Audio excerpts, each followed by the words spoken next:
Sadiq Khan, the mayor of London, has made some powerful opponents. He doesn't know me, never met me, doesn't know what I'm all about. I think they're very rude statements, and frankly, tell him I will remember those statements. My message to Donald Trump and his team is that, your views of Islam are ignorant. He's the first Muslim mayor of a major Western capital and proud of it.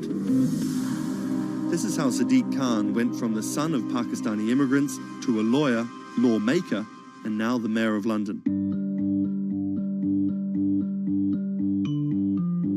Khan's parents emigrated from Pakistan. His father was a bus driver, his mother a stay-at-home seamstress.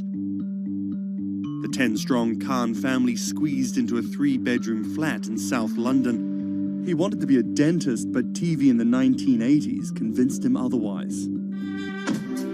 Objection! LA law with its swagger and ill-fitting suits caught Khan's eye. He graduated in 1991 with a degree in law from North London University and joined a human rights firm. Khan worked a number of high-profile cases, often clashing with London's Metropolitan Police Force. But he had bigger political ambitions. This is what being a new MP is like, squatting on a bench in the absence of an office, dealing with letters from constituents.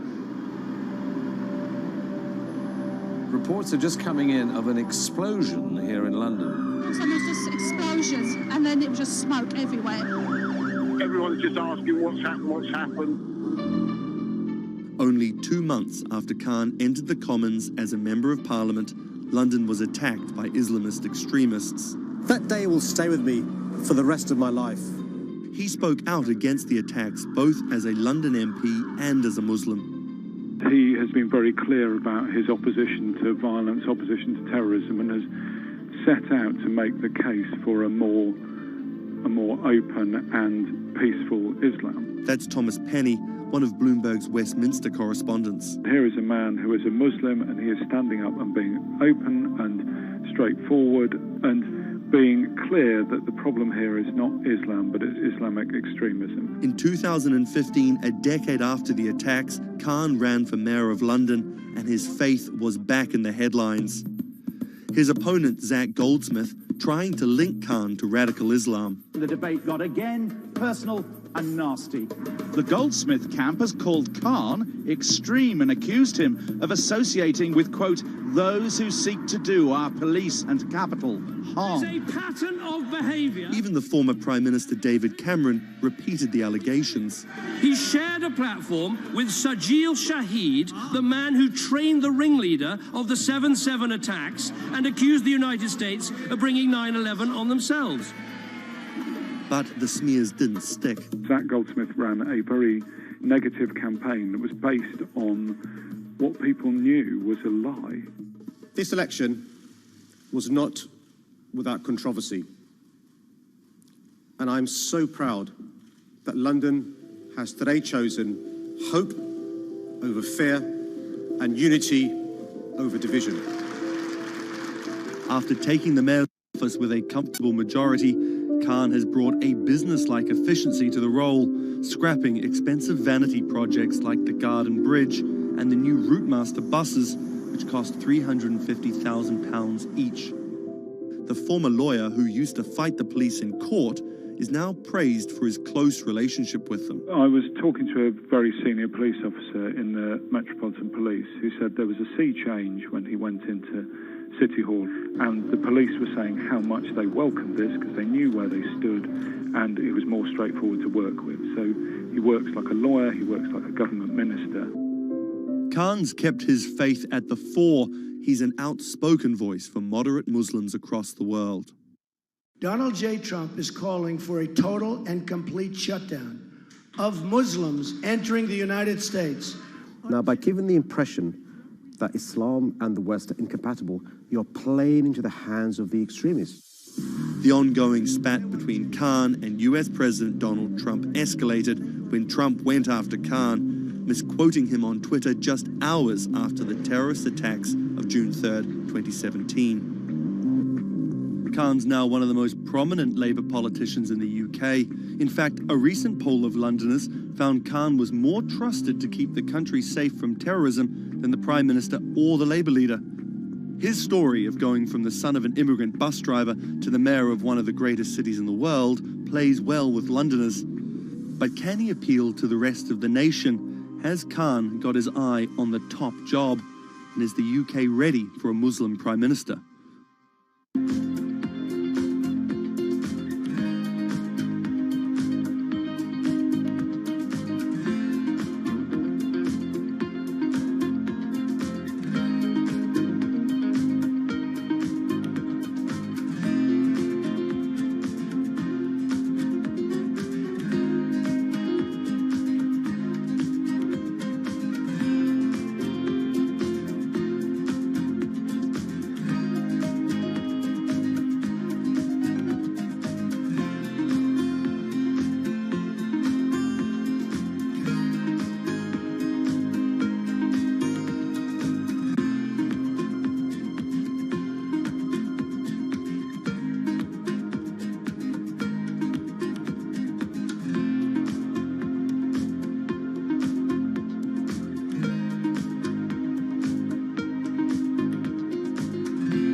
What does it take to change the world?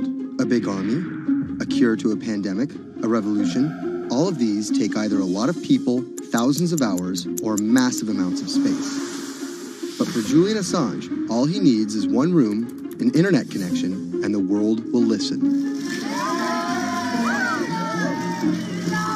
Assange is located here, and more specifically, right here. And from that location, he's posted government secrets, classified documents, and leaked emails from some of the world's most powerful people. And in doing so, has been labeled a hero, a villain, a nihilist, and everything in between. This is how an Australian programmer sequestered in the Ecuadorian embassy in London became one of the most influential and notorious people in the world. Born in 1971 in Townsville, Australia, Assange has always been on the move. Living in over 30 homes by the time he was in his mid-teens, Assange, along with his mother and half-brother, finally settled down in Melbourne. His introduction to hacking started at 16 when he was given a Commodore 64, which he attached to a modem. He attended the University of Melbourne, where he studied programming, physics, and mathematics. He never graduated, but that doesn't mean he didn't get an education. By 1991, Assange hacked into the Pentagon, U.S. Navy, and other branches of the U.S. government. In 1996, he was caught by the Australian Federal Police and charged with over 30 counts of hacking and computer-related crimes.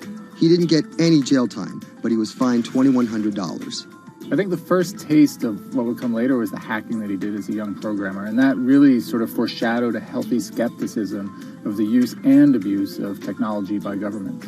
That's Vernon Silver. I'm a reporter for Bloomberg's investigations team. Assange's youth as a hacker laid the foundation for him to start WikiLeaks in 2006. But what is WikiLeaks? It's a website that posts unfiltered, usually classified documents. What separates it from every other media outlet is that they have no editorial hierarchy. With a publication like the New York Times, information comes in, they take that information, package it, then disseminate it for the public to see. WikiLeaks, however, cuts out the middleman.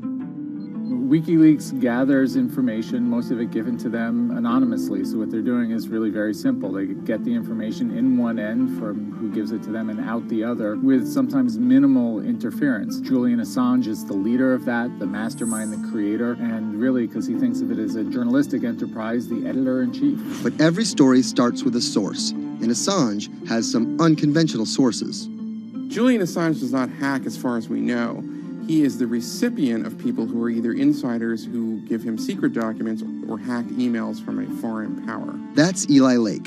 I am a columnist for Bloomberg. And there was no source bigger for Assange than Chelsea Manning. He used to be known as U.S. soldier Bradley Manning. In 2010, Manning provided Assange and WikiLeaks with hundreds of thousands of leaked government documents. WikiLeaks quietly began releasing the documents in February of 2010, then made big headlines in April by posting what is now known as the Collateral murder video. Come on, fire! It was a vivid, graphic video. It changed the debate on the Iraq War, and importantly, it put WikiLeaks on the map when they put it online, and they couldn't be ignored at that point. And those leaks were just the beginning. They went on to post more than 90,000 leaked documents known as the Afghan war logs, 390,000 documents known as the Iraq war logs, and 250,000 private messages between diplomats called cables in what is now known as Cablegate. These leaks were met with very real ethical questions. The problem with publishing those cables was that a number of confidential sources for U.S. diplomats who faced real danger when their names were exposed. Then Secretary of State Hillary Clinton drove the point home that every country, including the United States, must be able to have candid conversations about the people and nations with whom they deal. Shortly after Cablegate, the Swedish government issued an arrest warrant for Assange on allegations of rape and molestation. He claimed the allegations were fabricated to get him extradited to the United States, a claim the U.S. government denied. Either way, Assange's next move was to seek refuge in the Ecuadorian embassy, which really was the beginning of the new chapter in his life and what we're dealing with now, which is him being stuck in London. What was supposed to be an office in an embassy is now Assange's self-imposed prison to this very day. But that doesn't mean he's slowed down. Since being trapped in the embassy, WikiLeaks has released files about Guantanamo Bay prisoners, Syrian political figures, and the draft to the Trans-Pacific Partnership. And then came the 2016 U.S. election. Thousands of leaked emails showed Democratic Party officials possibly plotting against Bernie Sanders in his race against Hillary Clinton. Over the course of 68 days, WikiLeaks released 20,000 confidential Democratic National Committee emails. In terms of the presidential race, if you look right here, when Assange released the first batch of emails, Trump actually takes his first lead against Clinton. I think we've had enough of the Clintons, in all fairness. Once WikiLeaks started exposing secrets of the Democratic Party, Julian Assange became a hero to many on the right. Public opinion kind of flip-flopped. WikiLeaks! From the emails, we now know Hillary Clinton's campaign manager makes risotto, and also how the DNC squashed Bernie Sanders' campaign. One thing we don't know is who gave Assange the stolen emails in the first place. Many leading Democrats say they suspect it was the Russians. They released an analysis from a private cybersecurity firm that had said it was the Russians. But Assange claims our source is not the Russian government, and it is not a state party. So this is where we stand today. The public still doesn't know who provided the emails to WikiLeaks. Meanwhile, Assange is still running WikiLeaks and still releasing documents. In March 2017, he started publishing documents from the CIA's Center for Cyber Intelligence called Vault 7. The CIA, the agency charged with finding and keeping our top secrets, can't keep its own secrets. As long as Assange has a connection to the world, no government secret will be too far from exposure. Julian Assange is still in the embassy. Maybe he'll leave, maybe he won't. Kind of regardless, his work has been done. He's changed the way people think about their governments, about their own secrets, about their own hackability, and really the world has changed because of him.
When it debuted, the 4G wireless we have today allowed people for the first time to hit the road and explore unknown places with only a smartphone for directions. When 5G arrives, it could enable driverless cars to take us there as well. 5G stands for fifth generation mobile networks or wireless systems. It's insanely fast and can accommodate a lot more connected devices. But the reason it's being called revolutionary is because 5G will allow connected devices to speak to each other as well as people.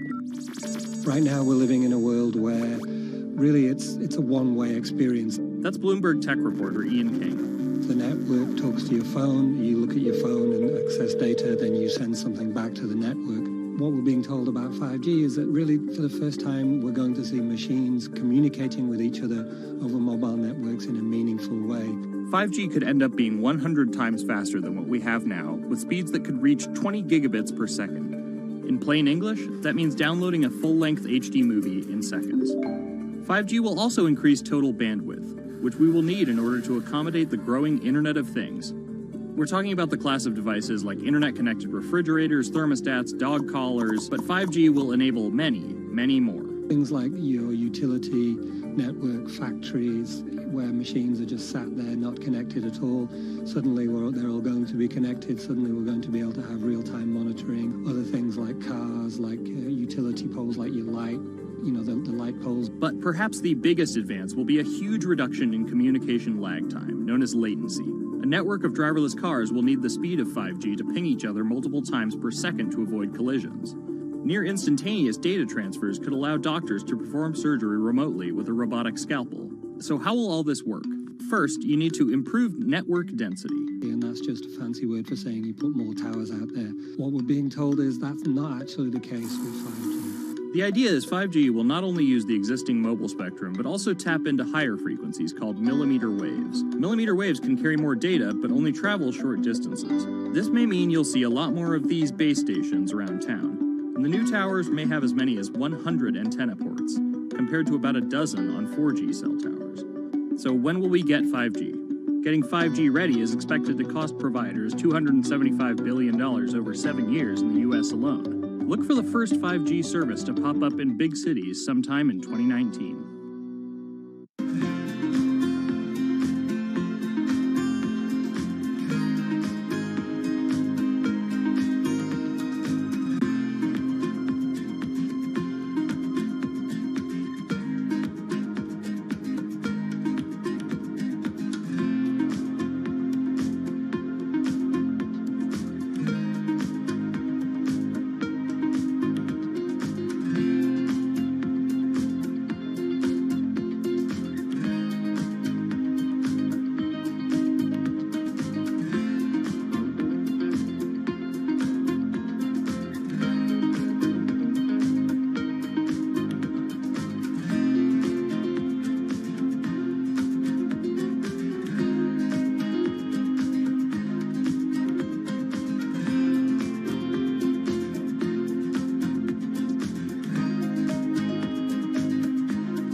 People think of Vladimir Putin, they think of capital P, power. And that's exactly the impression he creates. Whether it's physical power, firing different weapons, riding in various James Bond-esque modes of transportation, or tossing hapless opponents in judo. Or political power, ruling his own country with an iron fist, crushing his political opposition, or, most recently, being accused of meddling in foreign elections for his own benefit. This is how Vladimir Putin went from a poor, tough kid in Leningrad to a KGB spy to the very symbol of modern Russia. Vladimir Vladimirovich Putin was born in 1952 in Leningrad, which is now St. Petersburg. His father was a factory foreman and his mother a homemaker. It is widely said that Putin's public-facing tough guy persona can be traced back to him getting into fights when he was younger, which paved the way for him to take up judo. After getting a law degree from Leningrad State University, Putin joined the KGB Foreign Intelligence Service.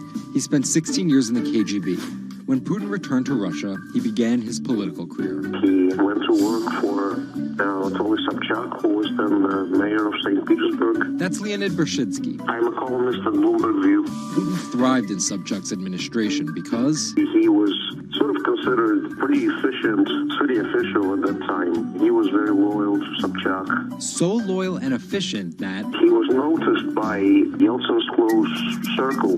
And those people soon brought Putin over to Moscow to work in Yeltsin's administration, where he quickly climbed the political ladder. Then, of course, he was promoted to Prime Minister of Russia. That's Dmitry Trenin. I'm currently director of the Carnegie Moscow Center. Around this time, Yeltsin and the people around him, the so-called family, decided that Putin would become Yeltsin's successor. And then this happened. The apartment bombings were carried out in 3 Russian cities, killing 293 people and injuring more than 1,000. Putin immediately accused Chechen separatists for the bombings and followed it up with action. He was credited with having a very successful military campaign against the terrorists. And it worked. After that, he became an heir apparent in the eyes of the Russian people. 3 months later, Yeltsin resigned. And on his way out, a famous exchange. He was getting into the car in the Kremlin, and the last words that he addressed to Putin before getting into his car was, "Take good care of Russia." So Putin took over as president, and 3 months after that, won his first election. But just because Putin won the presidency, that didn't mean he had all the power. This is Michael McFaul. I was U.S. ambassador from 2012 to 2014. In the 1990s, there was a fire sale of all the things worth owning in Russia, and certain people, the oligarchs, did better than others in that fire sale, sometimes called privatization, and those people tended to be well connected with the Yeltsin regime, and they weren't Putin's friends. But they probably miscalculated, thinking that they could easily find a way to influence him. It became impossible almost from the start. From that very moment, there was warfare between him and the oligarchs. That's when Putin gave the oligarchs a choice. Putin's way? Some of those people from the 90s managed to figure out a new way of dealing with Putin and have survived. Or prison. Others could not find common vision, and so they lost their assets. Khodorkovsky once was Russia's richest person, worth $15 billion, but he ran afoul of President Vladimir Putin and spent a decade in prison. With domestic power consolidated, Putin focused on restoring Russia's global influence. Putin is the guy who believes in the expansionist Russian state. Georgia and Ukraine and all the other Soviet republics that split off when the Soviet Union fell apart, he still believes that they're traditional Russian satellites. A lot of his strategy is about keeping them in the orbit. That Yeltsin line, take good care of Russia, that's how he understands it. And he used annexation and invasion, as well as oil, gas, and trade to keep former Soviet republics in Russia's orbit.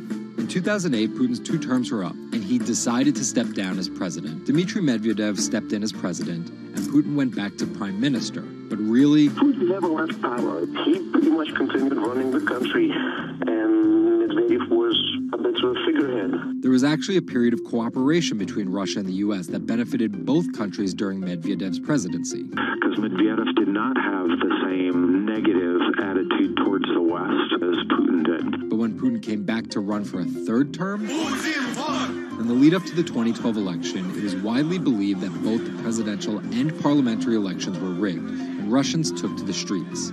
Putin blamed the protests squarely on America, and more specifically, Secretary of State Hillary Clinton. He believed that she had sent, this is his words, a signal to demonstrators. Still, Putin won by a huge margin and set about crushing the protest movement immediately upon his return to the Kremlin.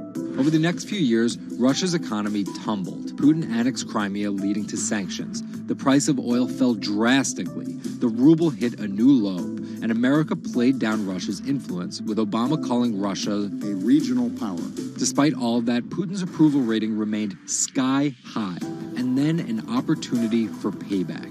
I think I'd get along very well with Vladimir Putin. In 2016, there was one candidate who called Vladimir Putin very smart. Trump exhibited tolerance towards Putin's actions annexing Crimea, and similar views on NATO and sanctions. Secretary Clinton didn't support any of those views. Even though Putin denies any wrongdoing, U.S. elections. The U.S. has accused Russia of being behind the leaking of 20,000 Democratic National Committee emails, which many say helped Trump beat Hillary Clinton in the presidential election. Which leaves us here with the possibility of a President Putin until 2024, positioning Russia to be the world power he always imagined it should be.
Jack Ma is Asia's richest man and most recognizable business tycoon. He's the chairman of Alibaba, China's e-commerce giant and one of the 10 largest companies in the world.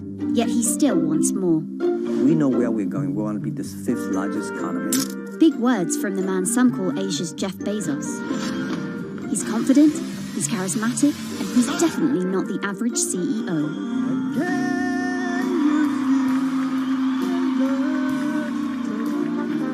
This is how a poor school teacher went from the classroom to being one of the most influential multi-billionaires in the world.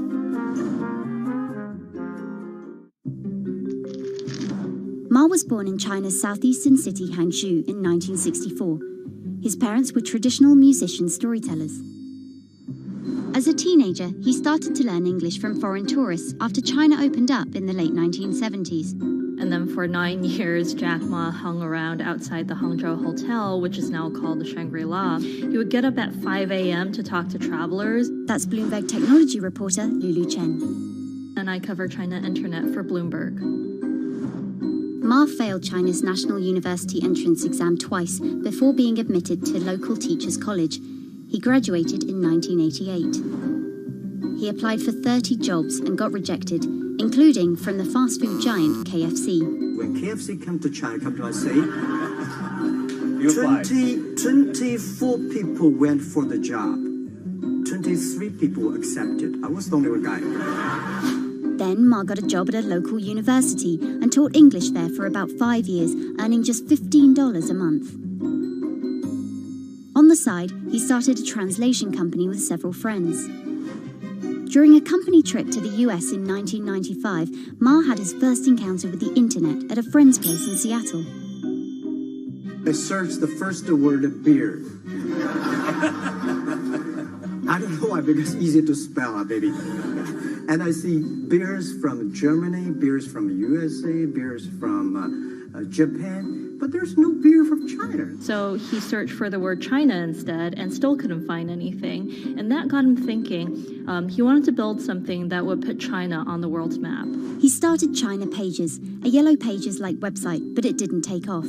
Then Ma joined a government agency in Beijing to help set up a website. By 1999, the internet stock boom had gripped Wall Street, and back in his Hangzhou apartment, Ma decided to try again. With his wife and a group of friends, Ma raised $80,000 and set up Alibaba, a site that allowed businesses to sell stuff to each other. 人家美国人强就强它的硬件，强就强它的系统建设，这方面确实比你早。但是玩信息玩软的，中国人的脑袋绝不比你们长。我们在座的所有人的脑袋绝不比你们长。By 2000, Alibaba had raised $25 million from investors, including Goldman Sachs and SoftBank. He had no business plan and zero revenue, but his eyes was very strong eyes. In 2003, Alibaba started Taobao, a platform for individual sellers to trade with each other, and publicly declared war against eBay, who had started to make a foray into China. Jack Ma has this famous saying that Alibaba is a crocodile in the Yangtze River, whereas eBay is a shark in the ocean. And if they fight eBay in the ocean, then they'll lose. But if they fight them in the Yangtze River, then they have a home base advantage. In 2007, just 1 year after it forced eBay out of China, Alibaba debuted its business-facing division on the Hong Kong Stock Exchange. But it delisted 5 years later as its performance sagged. But in 2014, Alibaba raised $25 billion in the world's biggest IPO in New York.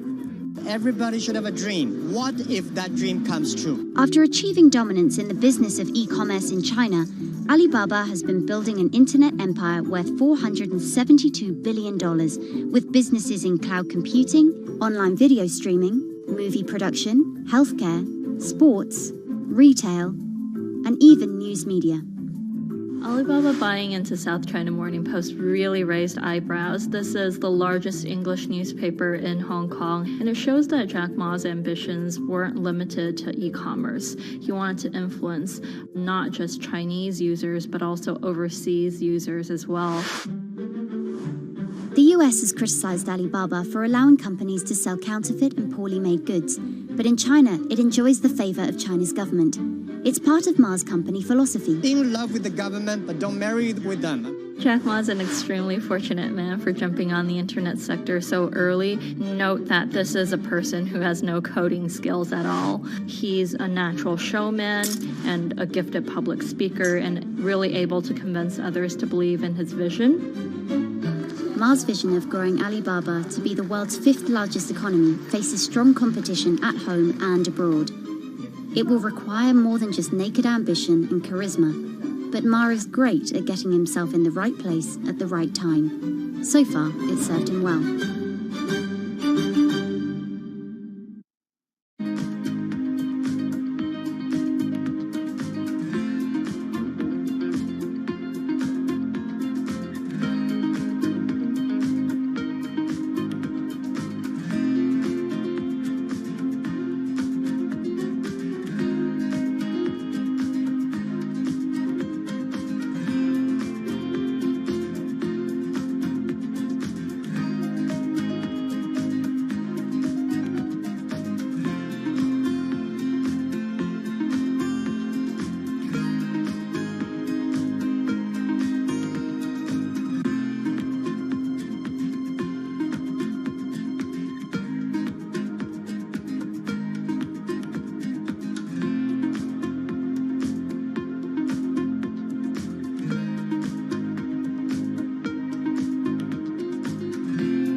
he decided to surround himself with. That's Lizette Chapman. And I cover technology and venture capital here at Bloomberg. He and his Stanford friends made their first big splash in tech with PayPal. After selling to eBay for $1.5 billion, they would become known as the PayPal Mafia for each incredible success after PayPal.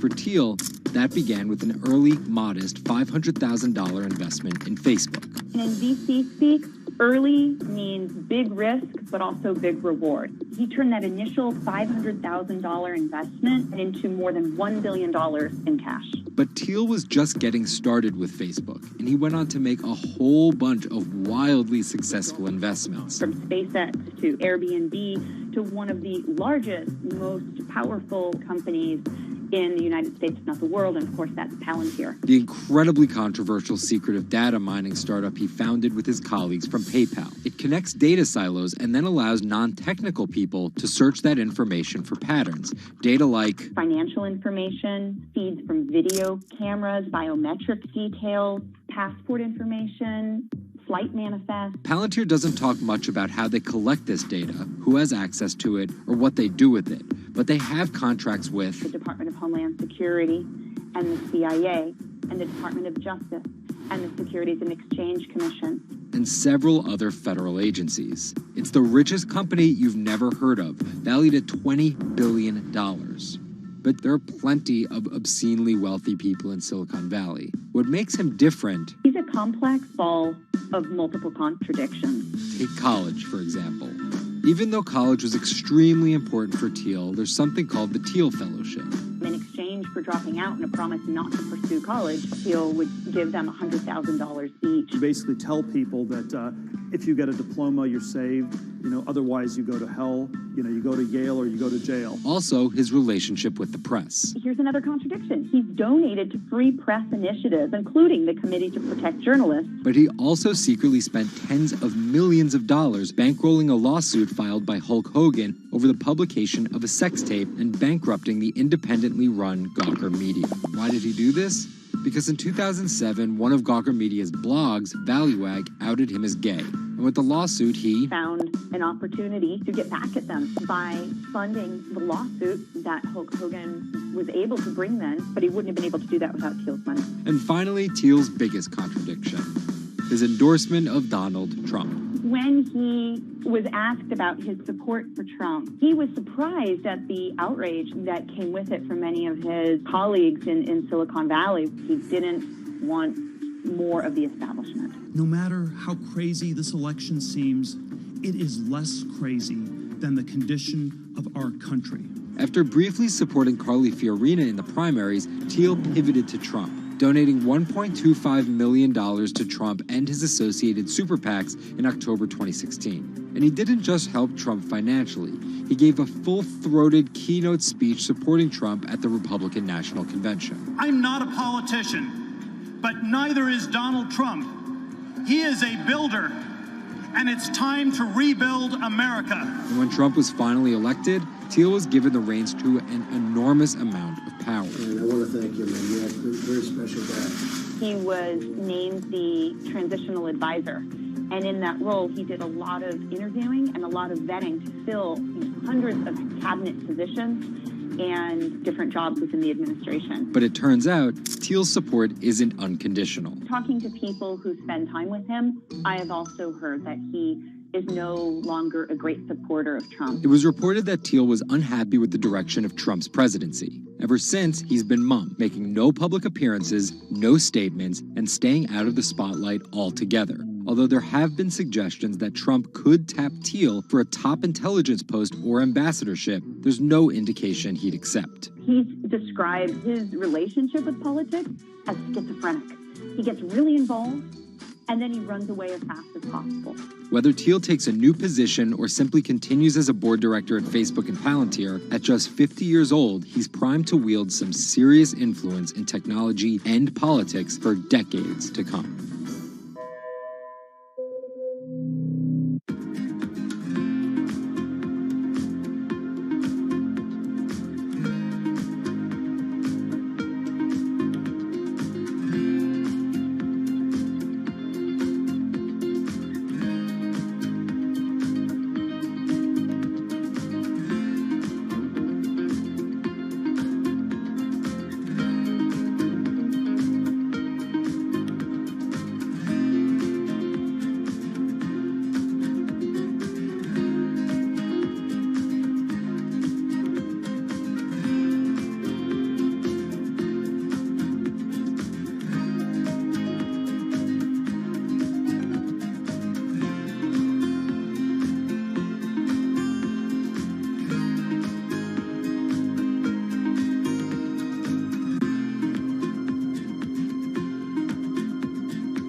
2016 was again the hottest year on record, and the previous 17 years have seen our 16 most scorching. Scientists overwhelmingly agree. Global warming is the culprit. And it's just getting started. Ice caps, extreme weather, wildfires, droughts, and the hits keep coming. What are we doing about it? In 2015, the world took its boldest step yet to stem climate change with a historic accord in Paris. But now comes the hard part. Nations must change energy policies and invest huge amounts of money, and they will likely do it without the United States. President Donald Trump announced on June 1st that the U.S. would withdraw from the accord. The reality is that withdrawing is in America's economic interest and won't matter much to the climate. Here's the situation. Decades in the making, the Paris Agreement united the U.S., China, and more than 190 other nations in a push to limit fossil fuel pollution. The UN-sponsored plan secured pledges to cut greenhouse gases, the emissions that trap heat in the Earth's atmosphere, in an effort to avoid the rising seas and other environmental disasters that climate models predict. But even if all pledges are met, the globe is expected to warm by as much as 3.4 degrees Celsius this century, more than the UN target of well below 2 degrees. Meeting the Paris Agreement means that governments will have to offer more incentives for clean energy, scale back support for fossil fuels, make emissions more costly, and reduce deforestation. It's estimated that the deal will require $13.5 trillion of spending through 2030. Here's the argument. Unlike past climate pacts such as the Kyoto Protocol, each country set its own Paris targets and then promised to revisit and improve them. The U.S. was primed to play a lead role in climate change, but Trump's energy independence executive order reverses Obama-era rules and directives put in place to combat climate change, and expands production of coal, the dirtiest fossil fuel. The resulting policies threaten the global fight against climate change. Without the U.S. commitment to emissions reduction, other countries may join it in abandoning the Paris Agreement. This could make it almost impossible and even more expensive down the line to stop climate change. Optimists argue that the shift to a lower carbon future is already underway. Businesses, cities, and U.S. states, such as California, are already investing in wind and solar and taking other steps to make it work. I've actually been called an environmentalist, if you can believe that.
There's an inherent attraction to light and being human. And I think on a very deep psychological level, light is this way in which we experience the energy surrounding us in a very personal manner. My name is Matt Dilling. I'm the founder of Light Bright Neon Studio, and we manufacture, produce, and restore neon works of art and design.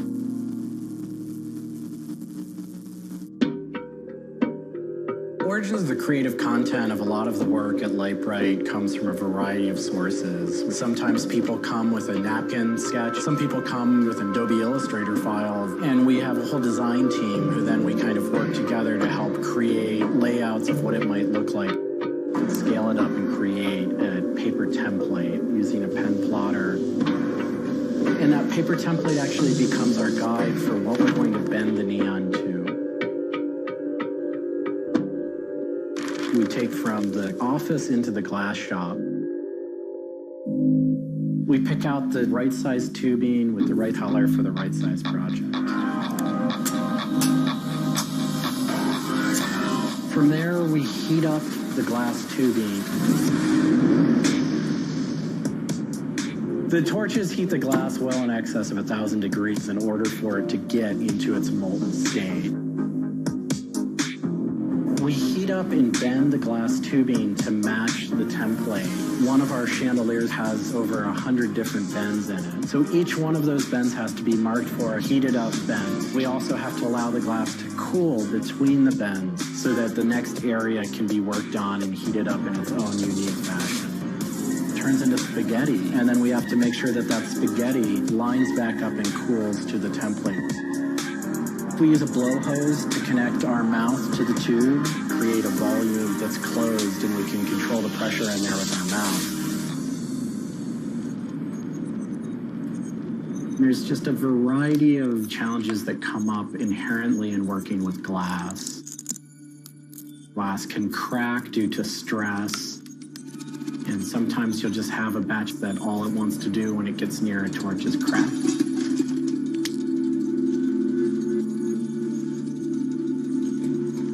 After we've bent various components, we have to go in using the crossfire or the hand torch and actually weld all of those pieces together. The last step on that is then to weld on electrodes onto either end. Each one of those steps is very, very specific. I draw inspiration from so many different experiences. It's hard to come up with one thing that's particular, but one of the ways that I really am able to connect with the creative is to float. Floating is a similar experience to meditation, to psychedelics. Going into a blackened room and laying out in a body of water and salt that's heated to your body temperature, and it allows for all sort of external stimulation to fall away. And your internal world really begins to bubble up and manifest. You really get to experience a different relationship to your mind.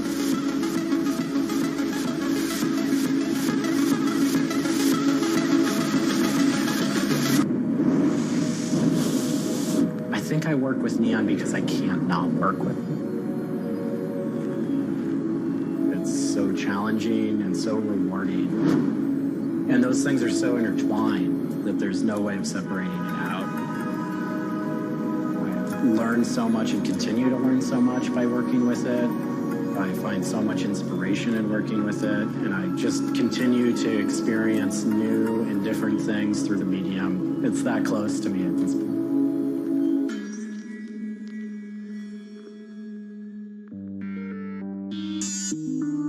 Once the neon tube is completed, we have to hook it up to our manifold for bombarding. The manifold is opened, a vacuum is drawn. We check the tube for leaks with our Tesla coil. We close the tube back off, and we heat it up using a very large and powerful transformer. As the tube is heated up, it releases anything that's not inert inside the tube, and we evacuate that out. We introduce the gas into it. and we seal the tube off, sealing into that tube whatever gas we introduced into it. I think my favorite part of making a neon light is when I see it lit up for the first time. Different gases, when electrified, emit different wavelengths of light. Neon gas is this very bright orange, fiery red color. Argon gas creates a very intense blue, but that light output that is produced can then be expressed in a different wavelength by coating the inside of the tubes with a phosphor coating that takes that one wavelength of light and emits a different wavelength. We bring it over to the aging table where we hook it up to an age-in transformer and allow it to settle, age the gas in that we've introduced to it. There's always a stray particle of something left inside the tube. But that time that the oxide coating can act to scrub whatever is left inside the tube while things are getting settled into place.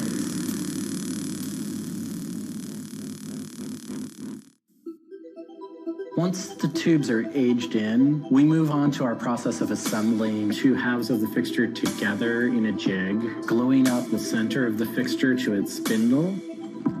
Once the adhesive dried, we would connect the wires from the fixture together into a transformer, and we turn on power and it lights up.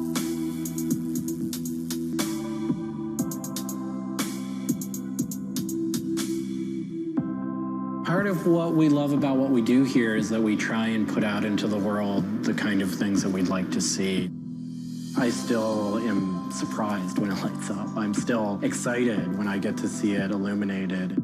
There's an ineffable quality to it. To me, is this insight into the inner workings of the universe. It literally is. It's a way of looking at what is surrounding us in the cosmos in a new light.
bit like an addiction.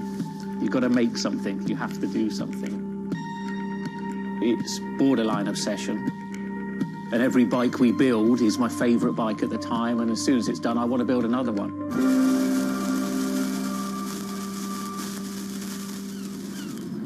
Sven Cycles is something I've been thinking about ever since I started cycling in my late teens. We want bikes that ultimately you'll really enjoy riding.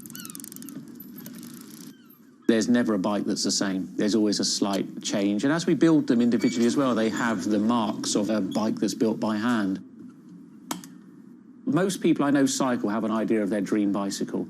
And it may be an evolving idea you've had in your head. And we've worked with a lot of people that have come to us with sketches and scrapbooks. It's really, really nice to build something that's just one-off and unique. I think a lot of people see a bicycle as two wheels and a frame in the middle. There are a lot of subtle changes and nuances in design which can change the riding characteristics quite dramatically. I'm a really big fan of modernist architecture, and the simplicity of a modernist building is really hard to achieve. And with some of our bikes, they may look very simple, but I think people should not underestimate the time and effort that goes into designing a product. Tubing is key to a bike's feel and ride. Reynolds tubing has been in my life ever since I can remember. Growing up, I could never afford a frame manufactured with their tubing. We can now put a badge on our bike saying manufactured at Reynolds, which is a sort of thing as a kid I just wouldn't have believed was going to happen.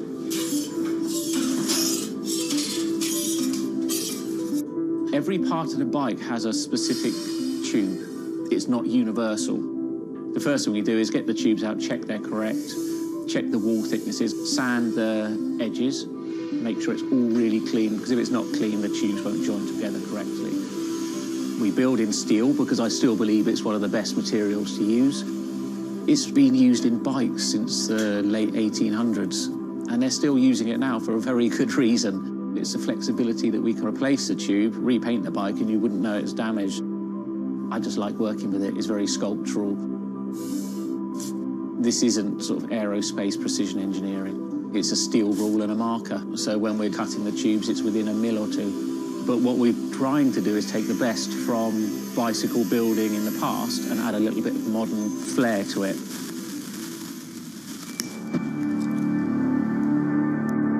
There's various techniques for building bicycles. We do a thing called fillet brazing, where you connect a pipe together. We use a bronze rod and a flame. We heat the tubes up to the same temperature and we fill the joint with bronze. And it gives a very, very sort of fluid, lovely, sort of quite sculptural feel. You've got to practice. You've got to be able to judge material temperatures. You've got to just look at it and you just get a feel for it. It's a stage where your tubes start to look a bit like a bicycle. My father's a jeweller. He'd make sort of very pretty things, which are lovely, but for me, they don't really have any function. What I love about bicycles, you can start on a Monday with a box of tubes. You can be riding it by the weekend, and it can last you for the rest of your life.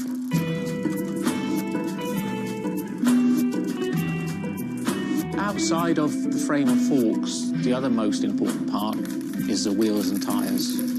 When you build the wheels, you have to lace them, so there's little holes going all the way around the rim. You poke the spoke through. We do build all our wheels by hand here because a machine can't get 30 years worth of wheel building experience. Colour is very, very personal. With any of our bikes, you can have them painted whatever colour you want. We've matched one to a teapot, so we can get that scanned and we can match that, or someone's favourite item of clothing. I like to let the bike sit for 4 or 5 days minimum, just so the paint can have time to cure a little bit, and then we assemble it. We get out all the new components, and it's a case of putting them together. Some bikes you can assemble in 3 hours, some will take 3 days. And we've built bikes that cost in the £10,000 plus mark. Some people, they're saving up and this is their bike and they're going to own it for the rest of their lives. So we just want to make sure they get the right thing.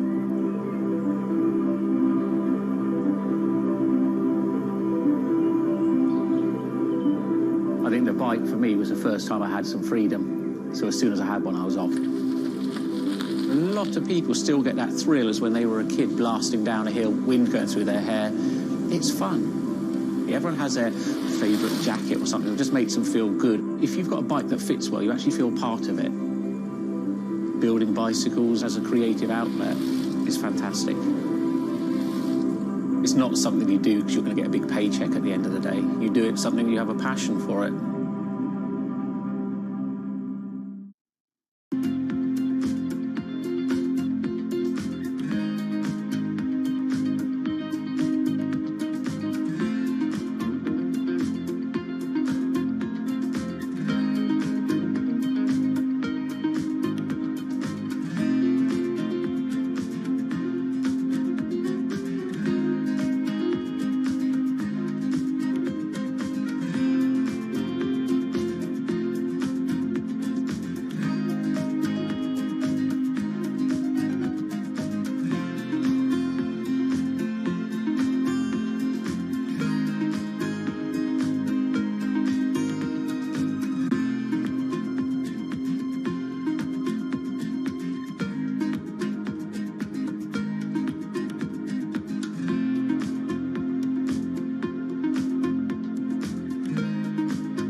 If you ever saw a wooden surfboard, it was probably hanging in somebody's house or underneath the deck.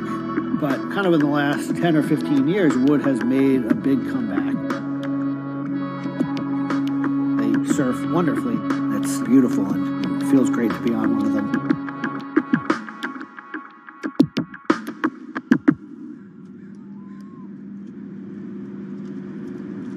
I always had a love for wood and kind of passionate about things that went in the water. I've kind of been around wooden boats most of my life. There's just so much character. The way they're built, the stories that come with them, a lot of that has translated over to why we build surfboards the way we do. When we first started thinking about building surfboards, wood was the natural material we chose. They have a very high strength to weight ratio. Wooden surfboards have the longest history of use in the surf world than any other material. People have been surfing wooden surfboards since kind of the first documented history of people riding waves. The board starts in CAD, where we take a 3D model, break down the shape, and kind of create frames and templates and all the inner parts of the board that we get cut on a CNC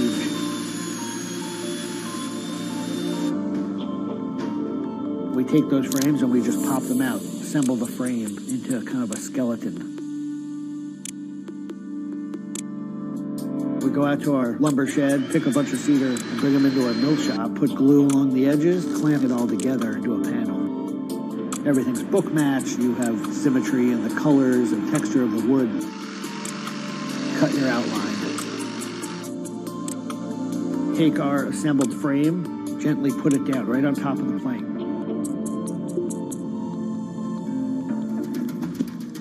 Once that foundation is started, you're basically building up the three-dimensional shape, the outside part of the board, using lots of strips that kind of interlock and fit together.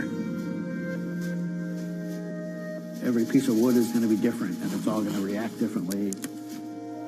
There are frustrations with it, but I think that's one of the things that keeps it challenging. You learn to read the kind of what the grain lines are doing and what the color of the wood is telling you.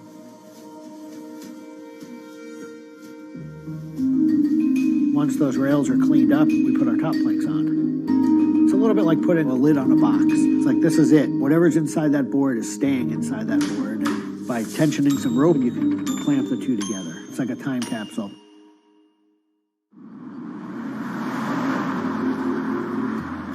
What makes our boards unique are they are built right here in York. They're built using material that grows right here in the state of Maine. They're built 100% by hand by local craftspeople and surfers. There's a lot of time that goes into these boards, between 40 and 60 hours start to finish. We wanted to build surfboards that were as hollow as they could be, but still be strong enough to work well. Too light and they don't surf well, but too heavy and they don't surf well. So there's a balance point there, and that's where we try to be. Taking the board off the rocker table once the top has gone on, that is by far one of my top favorite parts. It's just you and a shaping stand, a board, and a hand plane. Everything else is out of your view. It's simple, it's pleasurable, it's quiet. You can be with your thoughts and you can just kind of be present. There's something about taking a nice sharp edge tool to a beautiful piece of wood and feeling the curls coming off and knowing that every pass that you're making, you're kind of getting it closer and closer to what you have in mind.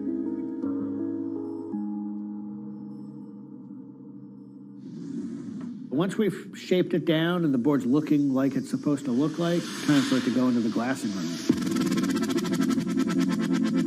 4-ounce fiberglass, laying it over the board, draping it over the edges, cutting it, applying epoxy, and on the board. Once both sides are lamb coated, it's time to put in the hardware. Drill and router and install the fin box. And on the other side, we drill and put in the leash plug and a vent.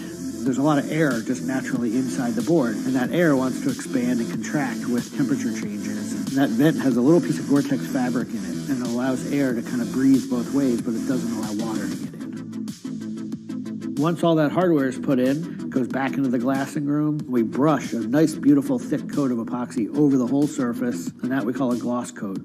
That's supposed to look beautiful and glossy and shiny and flawless. You get to see that board come to life. Whatever the colors in the wood, they really come out. It just makes it look like candy. You just want to touch it and run your hands down it, and it's just kind of icing on the cake.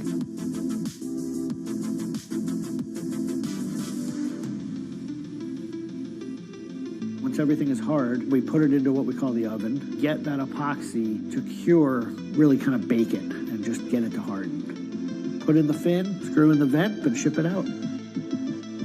We just love the idea of building something that's sustainable and long-lasting and made by hand. Kind of gives you a deeper connection to the product over something you might buy on a shelf.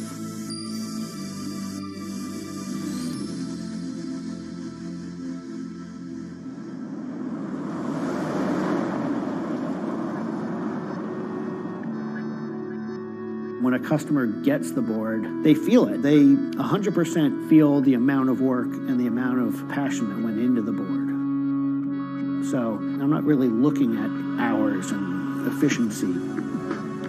We're looking at like doing it right and enjoying it as we go.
Ma Baoli, better known as Gang La, is one of the 4 grand marshals leading New York's Pride Parade this year. But in the country he comes from, being gay is still a social taboo. The CEO of a Beijing-based internet company is on a mission to improve the lives of millions of gay men in China. 对于每一个 LGBT 人群来说，即使这个国家不允许你跟同性爱人结婚，但是你仍然要勇敢地去选择你自己的生活，你仍然应该拥有幸福生活的权利。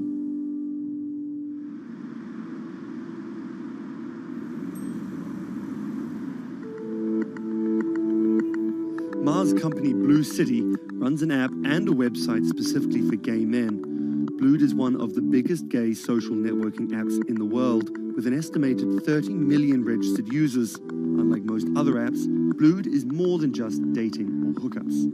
大家可以在我们这个软件里面找他自己的情感，然后可以阅读相关的内容，然后可以进行一些娱乐，比如玩游戏啊，比如看直播啊等等。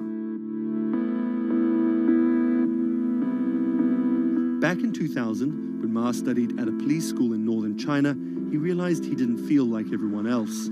因为他们都找女朋友，然后谈恋爱，但是我对长得好看的同性的男生，我反而觉得对我更有吸引力。所以那个时候我就到互联网上去找这样的一些资料，然后希望能够告诉我自己我到底是谁。互联网上所有的信息都是负面的，都是错的，就是说同性恋要电击疗法，要被治疗，然后要吃药等等。After visiting some foreign websites with different attitudes to homosexuality, Ma created his own site for a Chinese audience, encouraging people that 他们也是正常的，他们不用自卑，然后也不用自杀。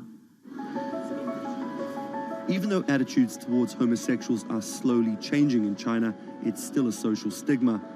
The virtual world of Blued, where members can be open about their sexuality, is for most a striking contrast to their real lives.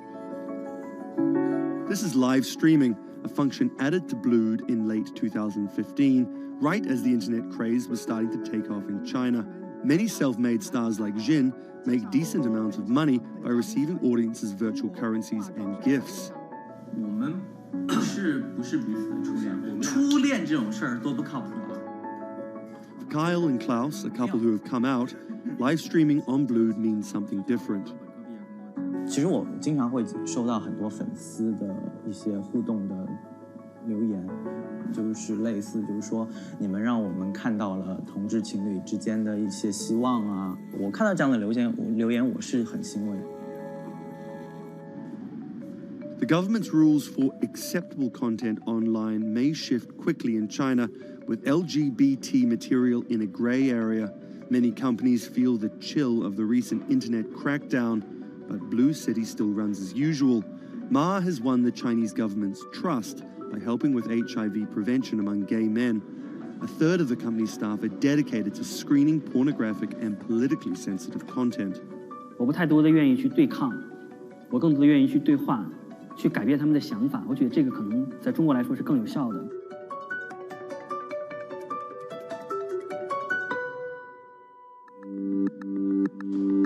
In the past 5 years, Blue City has grown from a team of 7 people to a promising business with about 250 staff. Ma said the company earned over $15 million last year, mainly through advertising and selling virtual currencies to live streaming audiences. Now the company is expanding overseas. 我希望吧，通过我们的努力，布鲁蒂能够成为全球第一家在美国纳斯达克或者是纽交所上市的这样的同志互联网公司。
This is Rich Chiga.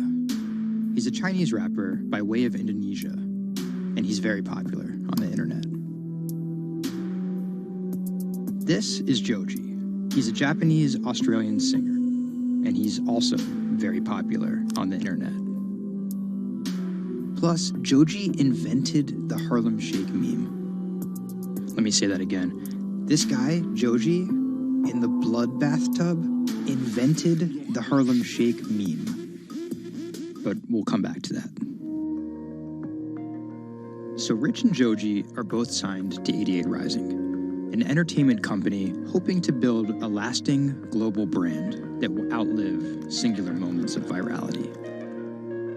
They primarily create content combining Asian culture and hip-hop, a formula that apparently pleases the internet gods greatly.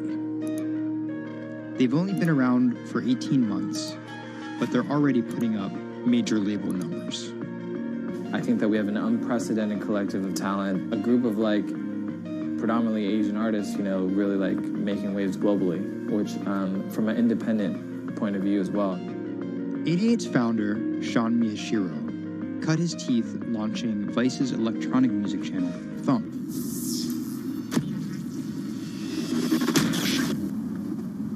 But quickly, Sean became interested in life beyond dance music. I knew that after launching a whole content platform that I have kind of the ability and the know-how to do it again, but like for what was the question. So Sean moved to the Bronx to start over and figure it out. He couldn't afford an office space, so he worked out of his car at the top of a grimy parking garage. Everything kind of started here. If you look around, this is my environment. This is my serenity, really. 88 Rising was built here. Built on the grounds of LA Fitness, residence in a parking garage. I was living in the Bronx. I'm just like, damn, where the hell do I go? So I just come up here and I I just kind of figure things out every single day. Being like, okay, what the hell is this thing?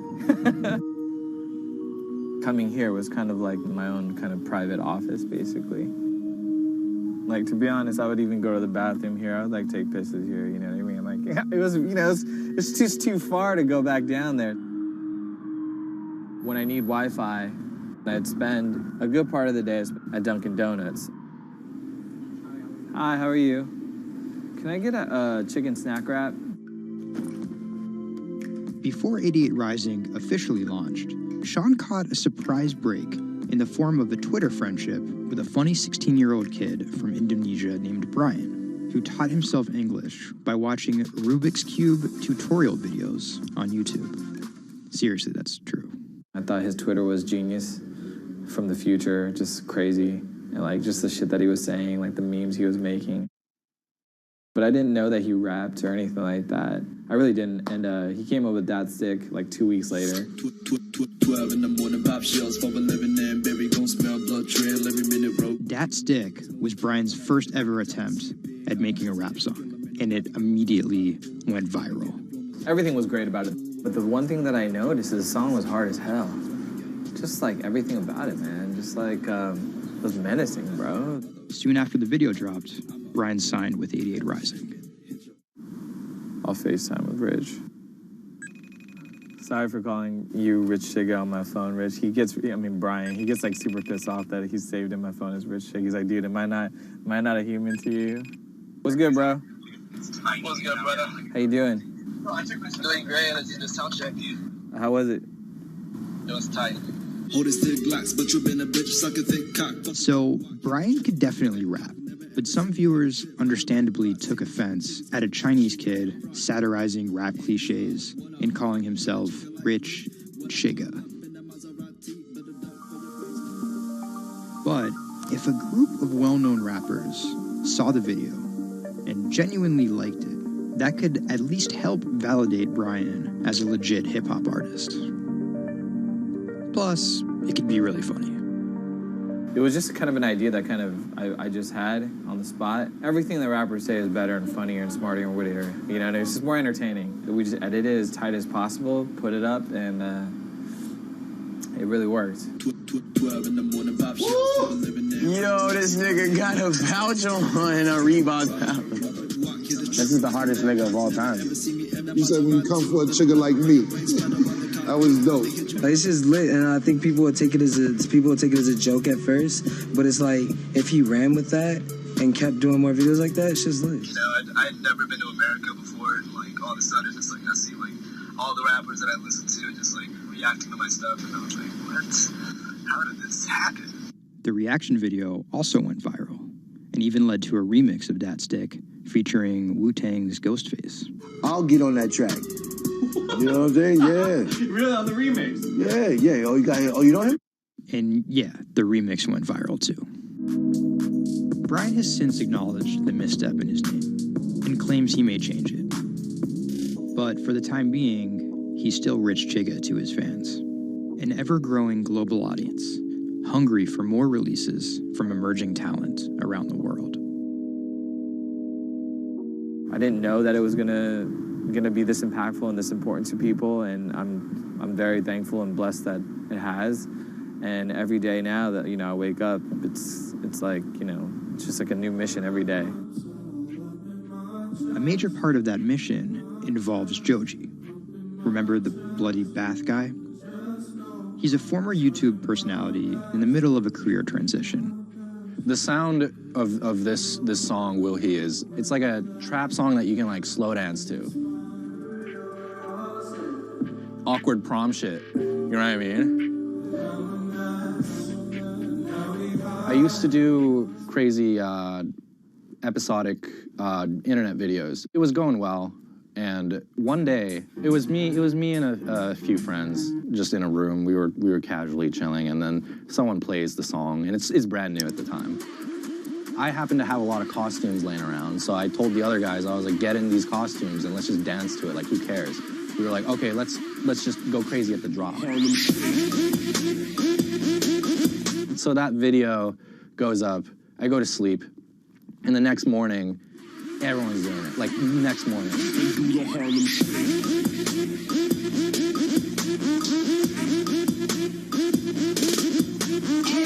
That taught me a lot about the internet, how people want to just be a part of something. And from that point on, something changed, and I was a little better at understanding demographics and people and what they want to see and what they want to hear.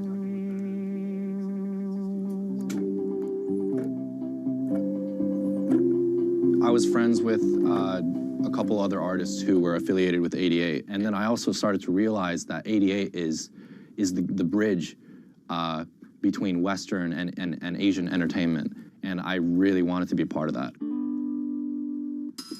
Joji just released the In Tongues EP, his first project as a serious artist.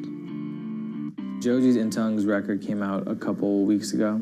It's #2 on Billboard on the R&B charts, which is crazy for, an independent release, and he's like a brand new artist. And the success is even more impressive, knowing he went from creating something like this. It's just Taco Bell. What could possibly go wrong? To creating something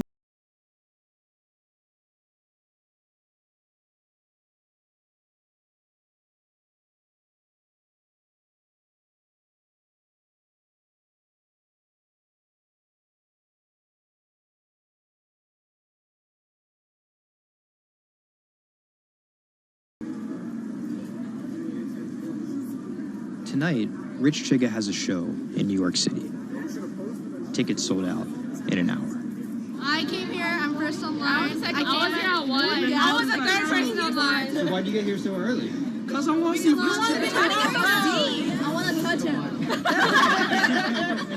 What do you guys think of Joji? He's That's my dad, son. You guys copped the new EP or like? Yeah.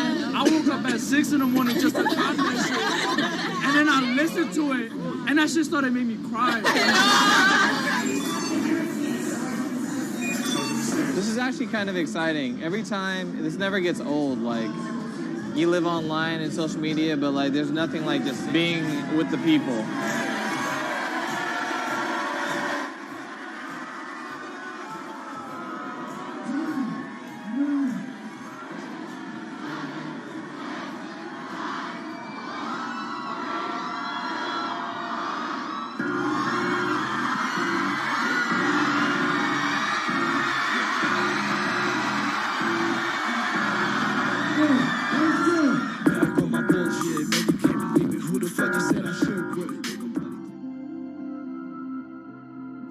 often than not, viral success happens by accident.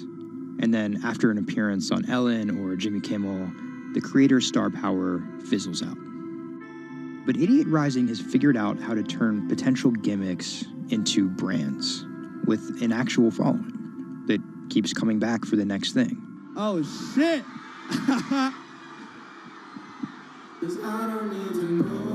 So keep an eye out for Idiot's next move. But more than likely, it won't be covered on network television or terrestrial radio. Although, as they've already proven, nowadays that really doesn't matter.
Online retailer Farfetch is betting it can shape the future. This is its concept store, showcasing the latest in retail tech. How do you capture all of that fantastic information that you gather in store when customers touch and feel products? And we created a concept called the connected rail. And this is using a combination of RFID and ultrasound. The RFID signal recognizes the product, and the ultrasound recognizes the movement. Take the product off, and then you'll start to see your products appear. And essentially, it's like online browsing behavior. Whichever products you touch and pick up in the store are automatically sent to your app. This is effectively what you've created is your in-store wish list. In the middle, you'll see essentially a hologram of the product. What the customer sees, they control the experience on a touch device. What this allows the customer to do is take elements of products and then add their own style to it.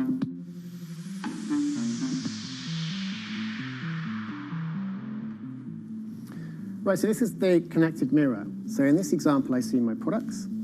I select a coat, and that's tried it, and it's slightly too big for me. So what I can do is choose an alternative size and send a request to the sales associate, and they'll bring that size to me in the fitting room mirror. You'll also see that we've got some product recommendations here. Crucially, the sales associate's able to push items into the mirror from their device. If you wanted to, you could simply use the mirror and pay and go. Your items would then be packed and dispatched to you afterwards.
Do you want me to turn you so you're looking outwards? Yes, please. How about there? First time we came out with B, Jade said, "It feels like I've been released from prison." Do you want these, Mrs.? Definitely. Definitely. Right. Yeah. And she could say hello to everybody, people she hadn't seen for months. It's Hi, it's Jade. Jade. Oh. So you can talk to Jade through this. Hi, Katie. She's there. Hi.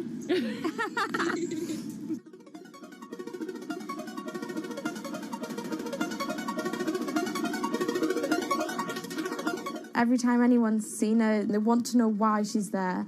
And it's kind of the opposite of when you're in a wheelchair and people see you and they kind of go, oh, should I look? I don't know what the right protocol is. When there's a tiny robot with its bright little eyes going around just looking happy everywhere, it really opens you up for conversation. You've got some friends here, look.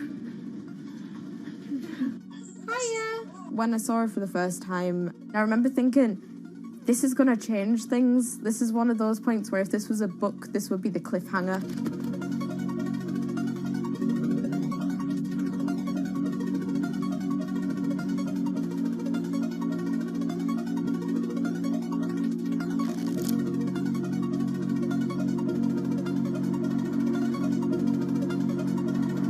have a condition called Ehlers-Danlos syndrome, which means that I have a lot of dislocations, there's a lot of pain, and a lot of seizures and whatnot. So I can end up on my own in my room for long periods of time.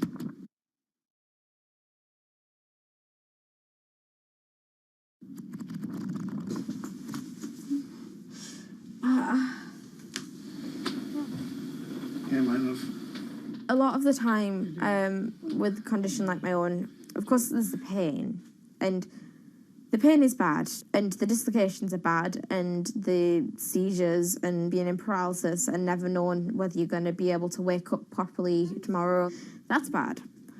But what's worse still is being able to count the number of people you see a day on one hand. Are you ready? Sure am. I'm just hoping the connection's going to stay. Yeah, me too. Alright, here we go.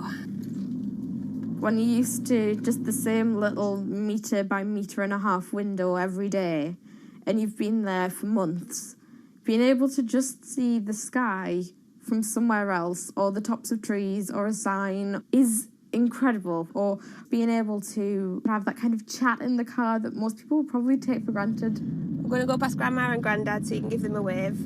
Now, if Jade is particularly seizure-y, she can still take part.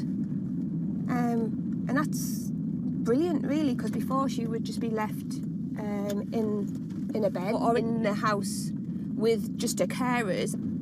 It's quite a small world, that. Right, so there's one of her.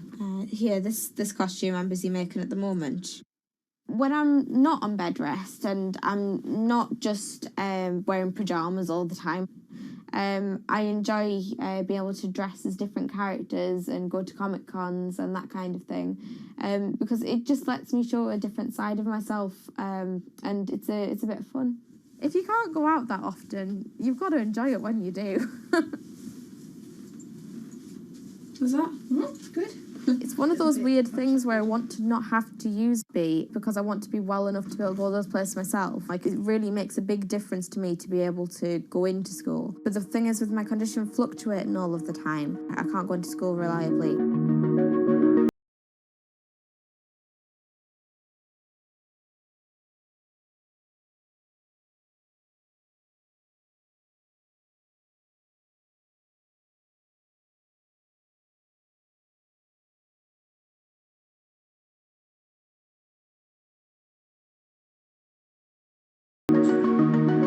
Today's the first day that I've been in school via B, and so far it's interesting. Still a few little things that we need to work out, but for the most part I think it's going fairly well. And it's brilliant because I can really tell the difference between today and yesterday. How yesterday I forced myself to go into school when I wasn't very well, and I was really tired afterwards and ended up having loads of seizures. Whereas today I've been able to do all of the work, I've been able to keep a clear head and not be ill, which means I'm able to be more focused on my schoolwork. So there is my first step of working, is to simplify root 8. The algebra test is next week. Now I'm trying to make friendships which I'll be able to maintain with B. Before that, I end up letting people down quite often. B gives me hope, yeah. She's just always there. And if I can't do something, she can. And if I need sort of assistance to be able to make commitments, then she's there, and she means that I feel like a more valuable person because I'm more reliable.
it debuted, the 4G wireless we have today allowed people for the first time to hit the road and explore unknown places with only a smartphone for directions. When 5G arrives, it could enable driverless cars to take us there as well. 5G stands for fifth generation mobile networks or wireless systems. It's insanely fast and can accommodate a lot more connected devices. But the reason it's being called revolutionary is because 5G will allow connected devices to speak to each other as well as people.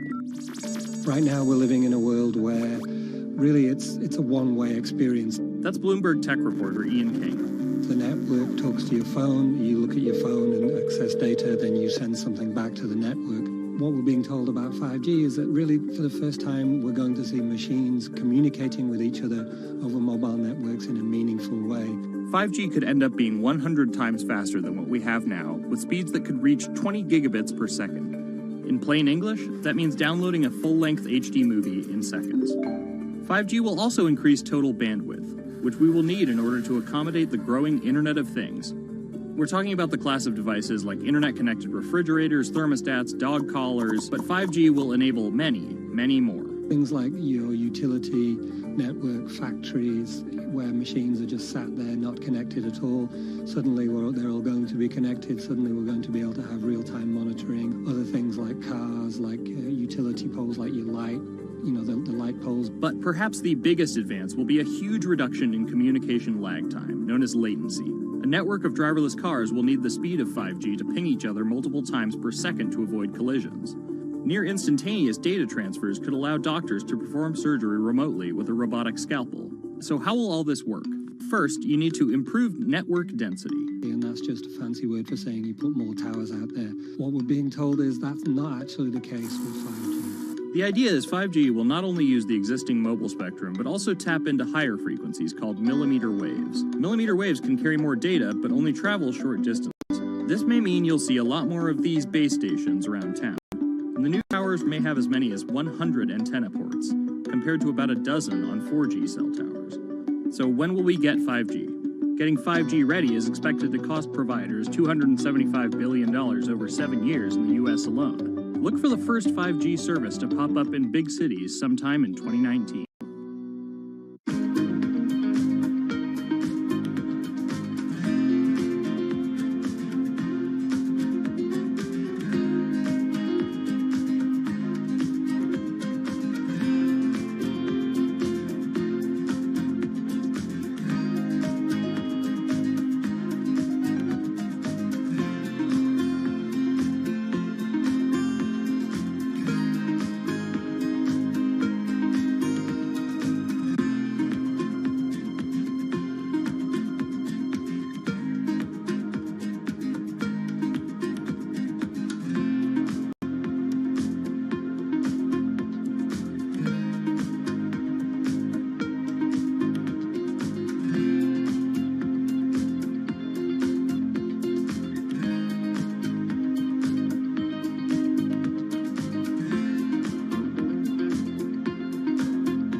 The cubicle represents a tyranny, that it confines your imagination, your thoughts into a small physical area.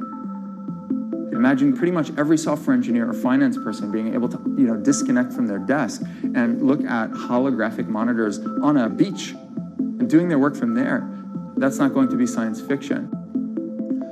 It's the modern office place. Silicon Valley is all about building the future. A startup called Meta thinks it's getting there first, thanks to a big bet that it's made on augmented reality.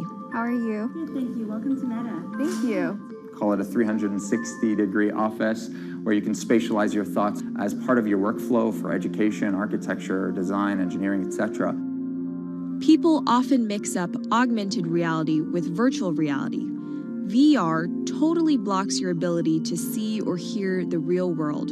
AR overlays holograms onto what you already see. Meta has tried to make its version of the workspace feel familiar. You grab the hologram instead of using a controller or a mouse, and your brain already knows how to do it. In other words, we've designed an operating system that humanity has always known how to use. So you can see this eyeball, which is, by the way, photorealistic. You can see my hand is occluding the eyeball, and now the eyeball is occluding my hand, right? You see those two circles? They get small, and then they turn into this glowing white ball, and then I can move my hand around supernaturally. I can do this with two hands and rotate the thing. I can stretch it. I can throw it back right into the shelving system, and that's all you have to learn to become a modern worker. And to prove this, the employees at Meta have started to get rid of their computer monitors, trading them in for Meta's augmented reality headsets. Mayron thinks that in less than a decade, we'll all be just wearing strips of glass that can project holograms.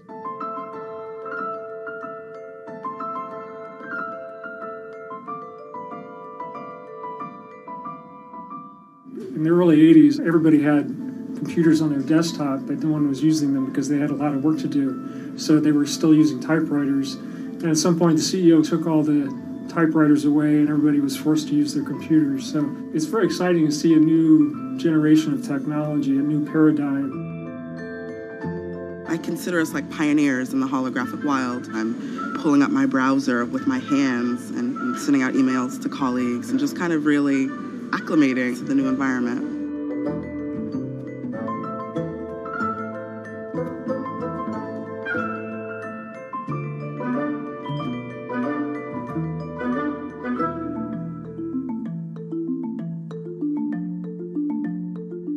Now you're putting on my computer, essentially.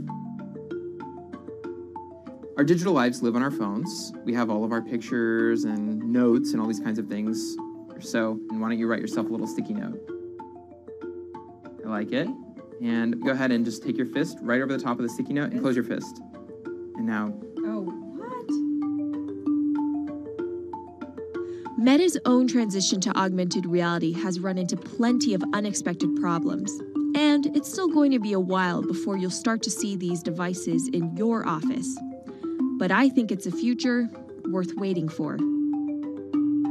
If we could see these holograms between us, we will have been able to share our work with one another more naturally, more efficiently, and more productively than ever before. Humanity will have evolved slightly.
This is Hatsune Miku, Japan's sensational virtual pop star. She's released over 100,000 songs in multiple languages and performed sold-out concerts around the world. Her image has appeared in games, on TV, in car races, and is even etched on the side of a Japanese space rocket. I came for Hatsune Miku, Carlos. She's Lady Gaga's favorite digital pop star and opened shows for her in the US 3 years ago. Tens of thousands of fans attended her exhibition and live shows near Tokyo recently. 理想のアイドルっていうと、どの曲でもミクはすごい綺麗に歌ってくれる。他没有缺点啊，没有任何让我们感到不开心的一些新闻。She's everything to everybody. That's probably why she's so popular.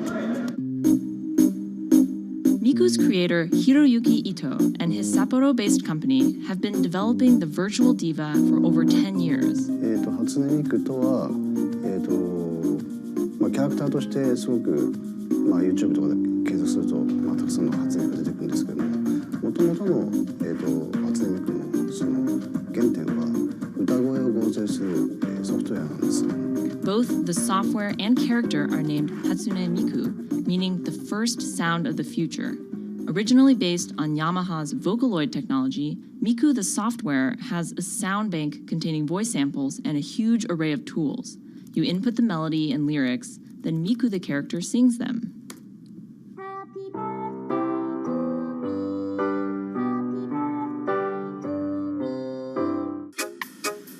To date, Krypton has sold 120,000 software licenses at $200 each to fans around the world who use it to create numerous songs and share them online. Some of the fan-created songs are chosen to be part of Miku's concerts, for which they're paid a royalty fee. もともと初音ミクっていうその、存在自体がそのボトムアップって言いますか、中にはアマチュアクリエイターじゃなくて今もうすでに、プロになって活躍している方もいらっしゃるんですけども。The company also has other revenue streams. It makes money from merchandising, licensing deals, and concert ticket sales.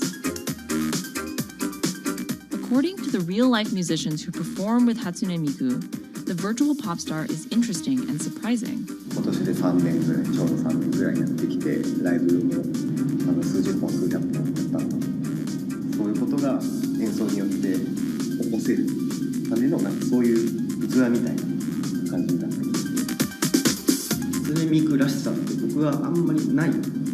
初音ミクって何だってありっていうか。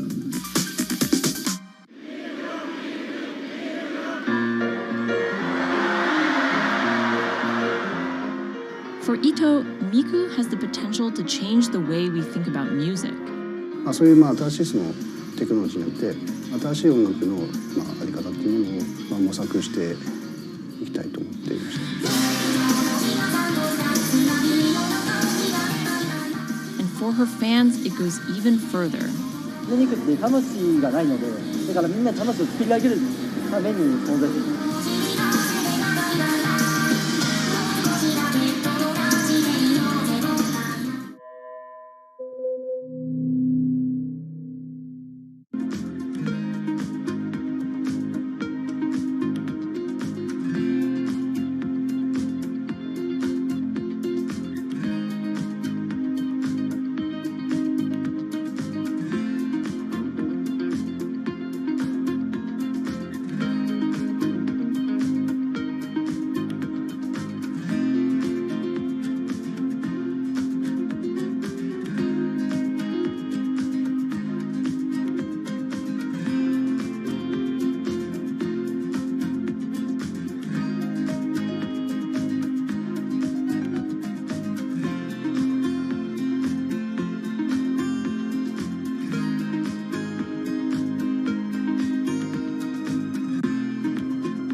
Now, there are a lot of fitness gadgets out there. In my quest to get fit, I tested 17 of them over the last few months. At least one personal trainer I know was a little bit skeptical. Yeah, I've been watching these new technologies come to the market for almost as long as I've been a personal trainer. They're just tricks and tropes. They're not much different than the Bowflex machines or, to be honest, the original Jane Fonda workout video. But some of these gadgets that are just coming to the market do so much more than what they used to do, just tracking your activities. Out of all of them, this chest strap was my favorite. It comes with a robot coach that points to the future, one where you might not need a human trainer at all. And it works like this. You wear the chest strap so that it can read your heart rate, and that connects to Move's free app that talks to you. Welcome to Move Heart Rate Hit Outdoor Running. Let's get moving and warm up in Zone 2. Move's computerized coach tells you what to do at that exact moment, whether you're running outside or you're doing body weight exercises indoors. Swing your arms faster to get your legs moving quicker. Let's crush this round. And by reading your heart rate, she knows exactly how hard you're working. She keeps you honest. Way to go, you are in the target zone. Keep pushing, you're almost at the end of the round. Don't give up. I've been running for 7 years now, and my biggest problem is that I never push myself hard enough. I end up going on the same slow, comfortable 30-minute jog, but the Move HR Burn blasted me out of that rut. By the end of these half-hour exercises, I was drenched in sweat in a way that I never am when I work out alone. Training with a real person is great, whether that's your group instructor or your coach or your personal trainer. But humans, they're expensive. For the rest of us, this $60 gadget is all you need.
does it take to change the world? A big army? A cure to a pandemic? A revolution? All of these take either a lot of people, thousands of hours, or massive amounts of space. But for Julian Assange, all he needs is one room, an internet connection, and the world will listen. Assange is located here, and more specifically, right here. And from that location, he's posted government secrets, classified documents, and leaked emails from some of the world's most powerful people. And in doing so, has been labeled a hero, a villain, a nihilist, and everything in between. This is how an Australian programmer sequestered in the Ecuadorian embassy in London became one of the most influential and notorious people in the world. Born in 1971 in Townsville, Australia, Assange has always been on the move. Living in over 30 homes by the time he was in his mid-teens, Assange, along with his mother and half-brother, finally settled down in Melbourne. His introduction to hacking started at 16 when he was given a Commodore 64, which he attached to a modem. He attended the University of Melbourne, where he studied programming, physics, and mathematics. He never graduated, but that doesn't mean he didn't get an education. By 1991, Assange hacked into the Pentagon, U.S. Navy, and other branches of the U.S. government. In 1996, he was caught by the Australian Federal Police and charged with over 30 counts of hacking and computer-related crimes. He didn't get any jail time, but he was fined $2,100. I think the first taste of what would come later was the hacking that he did as a young programmer, and that really sort of foreshadowed a healthy skepticism of the use and abuse of technology by governments. That's Vernon Silver. I'm a reporter for Bloomberg's investigations team. Assange's youth as a hacker laid the foundation for him to start WikiLeaks in 2006. But what is WikiLeaks? It's a website that posts unfiltered, usually classified documents. What separates it from every other media outlet is that they have no editorial hierarchy. With a publication like the New York Times, information comes in, they take that information, package it, then disseminate it for the public to see. WikiLeaks, however, cuts out the middleman. WikiLeaks gathers information, most of it given to them anonymously. So what they're doing is really very simple. They get the information in one end from who gives it to them and out the other with sometimes minimal interference. Julian Assange is the leader of that, the mastermind, the creator, and really, because he thinks of it as a journalistic enterprise, the editor-in-chief. But every story starts with a source, and Assange has some unconventional sources. Julian Assange does not hack as far as we know.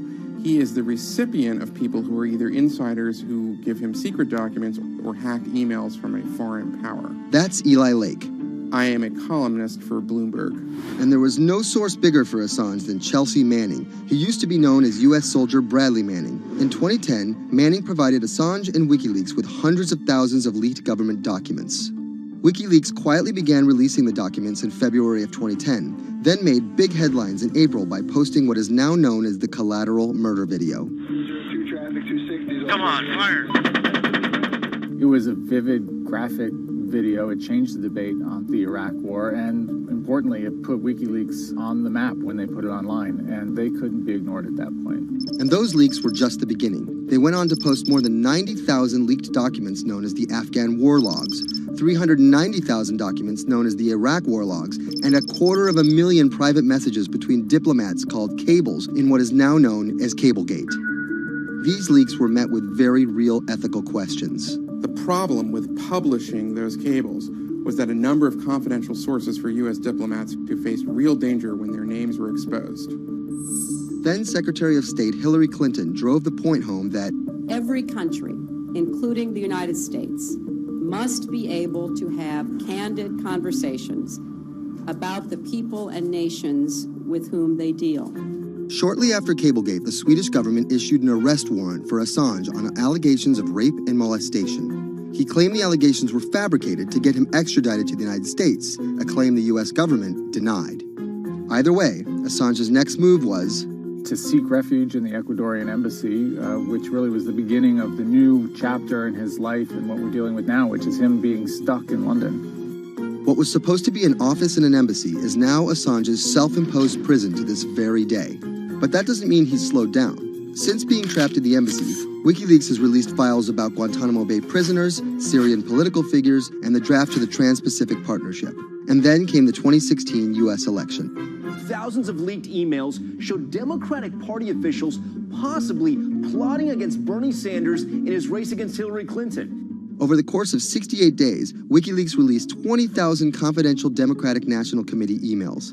In terms of the presidential race, if you look right here, when Assange released the first batch of emails, Trump actually takes his first lead against Clinton. I think we've had enough of the Clintons, in all fairness.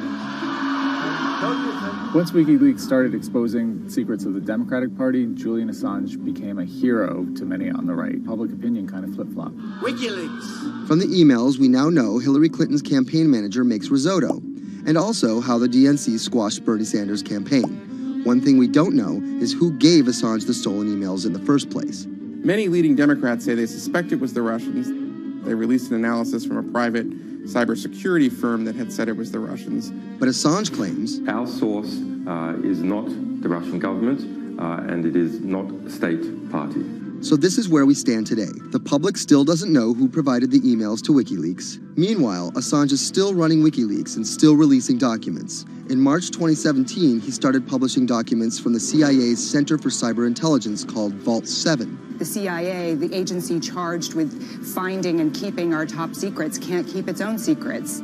As long as Assange has a connection to the world, no government secret will be too far from exposure.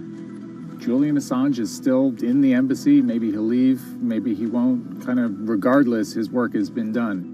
He's changed the way people think about their governments, about their own secrets, about their own hackability, and really the world has changed because of him.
to expose everything you won't admit. And action. This entire video is based on a true story. When I do like motivational speeches or even tell myself like, love yourself and you should love yourself. This is Lily Singh, But to fans all over the world, she's the YouTube star Superwoman. What if everyone's a girl, Superwoman? I know we can change the world for the better, one positive day at a time. My parents now know what I do. They didn't know what I did for a long time in the beginning of my career. I was just making videos in my room. They had no idea. Mom, Dad, have you seen my keys? I can't find them anywhere. Because you're always on phone. Until someone called them, like a family member from another part of Canada, was like, Canada, is your daughter making videos? And the mom was like, I don't know, Lily, are you making videos? Just making videos grew into an entire career. Today, Lily's YouTube channel has some 12 million subscribers, over 2 billion views, and guest stars like Michelle Obama, Dwayne "The Rock" Johnson, and Seth Rogen. I think a lot of young girls are raised to believe that you're going to go to school and then graduate and then get married and then get a job and have kids. And Lily was on that path, all the way through a psychology degree at York University in Toronto. But when she started thinking about a career, I started to immensely panic and think something was wrong with me because I tried to figure out my life and it wasn't working in that straight line. It was 2010, and YouTube was only 5 years old. I thought nothing of YouTube. I was probably the last person in my circle of friends to discover YouTube. And I remember when I did, I thought, this is so strange. There's people making videos in their rooms, and other people are watching them. So she figured, why not give it a shot? I one day posted a video because I was sad, and I wanted to be creative and happy. She didn't know how to edit video or write scripts, so she winged it. It was so bad and so cringe. And my expectation was literally nothing. I was like, I'm gonna put this video up, a couple of my friends are gonna watch it, probably make fun of me, and that's gonna be the end of this. The second and third video came from, wait, 70 people watched my first one, can I get 80 to watch the next one? She kept creating, she kept posting, and the viewers kept coming. Lily had found an audience. A lot of the comments were, oh my God, there's a brown girl on YouTube. More specifically, Indian. Lily's parents immigrated to Canada from India, and Lily was born and raised in Scarborough, near Toronto. My home life was awesome. My parents, even though I portrayed them to be quite strict in my videos. Oi, Lily, where's the rest of your skirt, huh? I teach you like this, to walk around like this, showing everything to everyone? They actually aren't like that at all. They're pretty modern and pretty cool. Your dress is short. Don't know what for. And were pretty lenient with me. I mean, I got away with a lot of things. I was a brat. I was a brat. She had a different idea of what she wanted out of life than other kids. In a grade school graduation slideshow, her classmates said they wanted to be lawyers and doctors. And then I came up and I was like, rapper. Making out with your friends, man. But then you say that you hate hoes. I could just feel my parents being like, why? Because that's just not something women really did in the Singh family. I know there was a ton of people that weren't happy about my birth being a female, so I think, and that's some real-ish, but it's a real thing. The best thing I could have done to prove to so many people that didn't want my mom to have a daughter was to become Superwoman. What if everyone it's a girl, Superwoman? It was the name of Lily's favorite hip-hop song by Lil Mo featuring Fabulous. I love the song so much because it was one of the only songs at the time that was an empowering female song, where Lil Mo's going on about, like, I will save guys with my superpowers, and I will save girls with my superpowers, and I am the Superwoman. I thought, this name that I've had for so long that empowered me when I was younger, I'm gonna make this my screen name. Maybe there should be a new series. Superwoman didn't just burst onto the scene overnight with a viral video. It was a steady climb fueled by hard work. The moment that I thought this is going somewhere and this could be a career was the first time I performed internationally. It was in India. And it was the first time where I was truly across the world and people knew my videos. Singh has transformed herself from a bratty kid to an internet personality to a media mogul. She starred in a feature film, A Trip to Unicorn Island, in 2016. And her book, How to Be a Boss, hit the New York Times bestseller list in 2017 while she was on a 30-city international tour.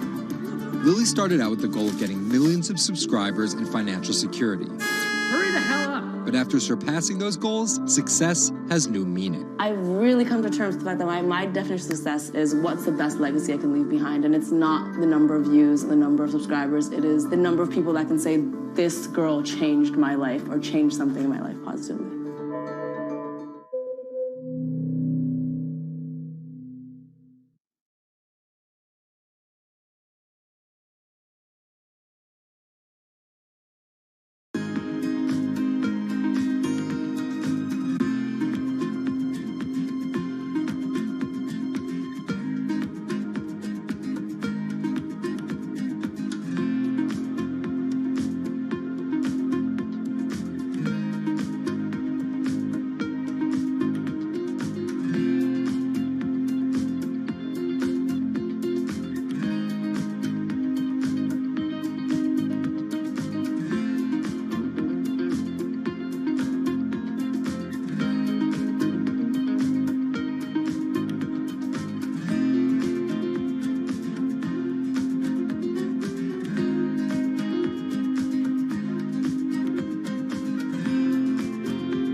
CTE is often found in the brains of deceased athletes, military veterans, and others with a history of repetitive brain trauma.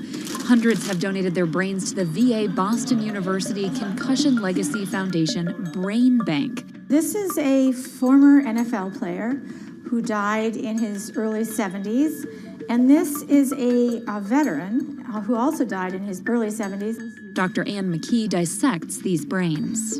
The hippocampus and the mammillary bodies are very important for memory. I can see that they're slightly affected. McKee recently dissected the brain of former New England Patriots player Aaron Hernandez, who was convicted of murder and later committed suicide. You'll see right away that the brain is showing signs of shrinkage. You can see the crevices in the brain that you can't see in the normal. McKee says Hernandez's severe case of CTE impacted his decision-making, depression, and ability to control rage and aggression. Right now, she thinks we're underestimating how many people have CTE. We were able to distinguish between CTE and controls and CTE and Alzheimer's disease.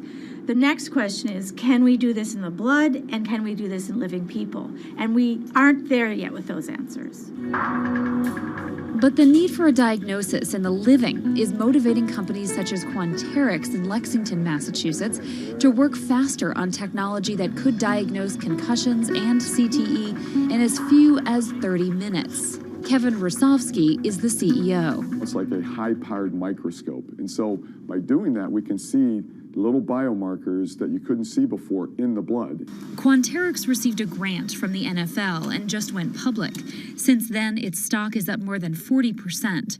The company sells a machine called Simoa for $175,000 to other biotechs, hospitals, and researchers. And for the first time in history, we're able to see brain health in blood, and that's a major breakthrough, and that's leading to less invasive testing, and we've already been able to see evidence of concussions, and there's the beginning evidence of being able to see the accumulated effect of concussions. Quanterix is also trying to detect Alzheimer's disease, multiple sclerosis, and ALS.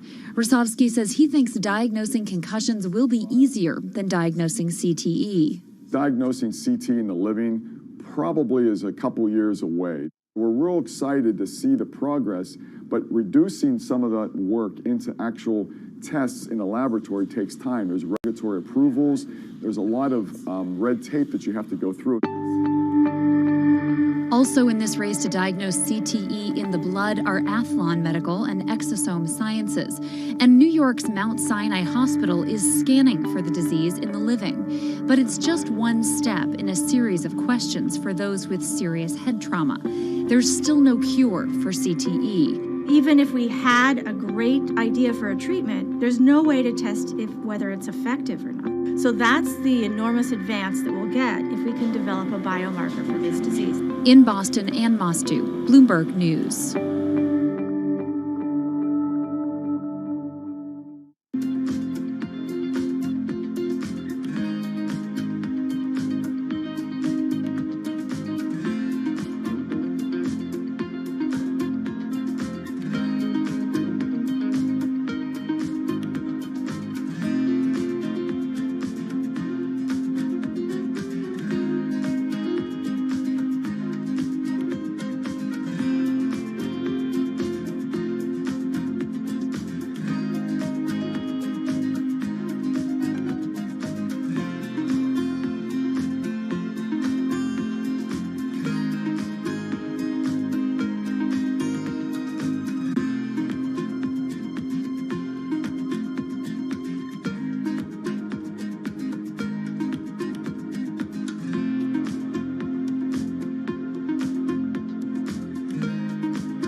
Wine is a $300 billion global industry where one person's opinion can make fortunes or break them. That's because of this man, Robert Parker, and his newsletter, The Wine Advocate. For 3 decades, he dominated as the world's most influential wine critic. Now Parker's protege is building an empire of his own. Antonio Galloni runs Venice. Antonio, tell me, what are you trying to build at Venice? Well, at Venice, we started with the idea in 2013 of building a world-class platform. We have a database of about 250,000 professionally written reviews. On Delectable, we have 7 million user reviews. Through Delectable, we also have a partnership with Whole Foods and several other partnerships that we can't announce just yet. And when you put that all together, what we have is something that no other company in our space can even come close to. Do you think of yourself as the next Parker? Not at all. Why? Because Steve Jobs said you can't live your life trying to be somebody else. So he's one of my biggest influences, and I've never wanted to be a replica of somebody else because a replica is never as good as the original. Bob is a genius, fantastic, one of a kind. We're going to be something completely different, and I have no desire to be some version of somebody else. Different in what way? Every decision that I've made at this company is completely anathemic to what Bob did with his company. I want our writers to be partners. All of my senior people are locked into the company. They all have equity or they have a path to equity based on business results. That's something that we never had at Parker. Our benefits are world-class, and everything that we've done at Venice is completely different from that model. When Steve Tanzer, who is the most experienced active wine critic in America, wants to work with us, that says something. When Alessandro Masnaghetti, who's the best cartographer of vineyards, wants to work with us, that says something.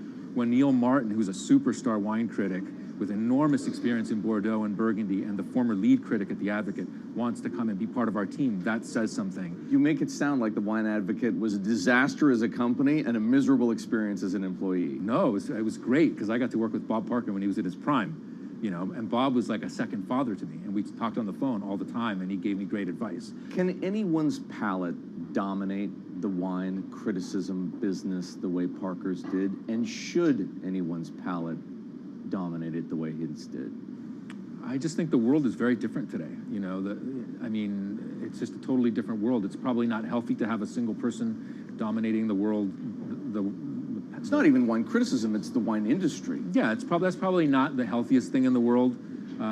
But I think that there's just such an opportunity right now with social media and technology to reach such a massive number of people that I think it's possible that 1 or 2 people will actually have more influence than Bob Parker did, because they will, again, this goes back to your first question, not trying to be a version of somebody else. You see this in sports all the time. It's like, oh, well, nobody will ever beat this record. And then somebody comes along, you know, it was like tennis, Pete Sampras. Nobody's ever going to win as many Grand Slams. Now you have 2 guys who are ahead of that and 1 knocking on the door. And so I think a lot like that. You're a former investment banker. How does that inform and influence what you're doing and what you've done? My generation has had to deal with a lot more challenges. That's why I think we're actually much better poised for the future. My first job in finance, the first thing that happened was long-term capital, 1998. Then the tech bubble melted down. Then there was a mutual fund trading scandal. You know, that was all like within about 5 or 6 years. And these are the things that I had to deal with as a young executive. My peers who were 20 years older didn't know how to manage in crisis. They'd only seen Black Monday. They'd just been in a big bull market. It's very different. So I'm very lucky. People of my generation or a little bit younger have actually had to deal with a lot more crises. I think that's actually good for learning how to cope with challenges in business. From the outside, it kind of looks like you're trying to demolish the house that Parker built, right? You left The Wine Advocate. Yeah. You merged with one of his chief rivals. Yeah. And you just hired his successor, Neil Martin. Mm-hmm. So are you? I think what that says is that all the best people want to work at our company. And that's really what we strive to create starting in 2013. We wanted to create a world-class company that would attract the best-in-class talent, and not just on the content side, on the technology side, on the digital side, our office, and at every level, what we're trying to, we only hire superstars, and we're looking for those superstars.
the world of professional wrestling, there's something called a swerve. Hulk Hogan has betrayed WCW! Some examples. These tag team partners are called baby faces, or the good guys. Then one of them swerves when he super kicks his tag team partner in the head, quickly assuming the role of the bad guy, or what the wrestling world calls the heel. Are you kidding? What a despicable act that was! Or a match is almost lost when, what's that?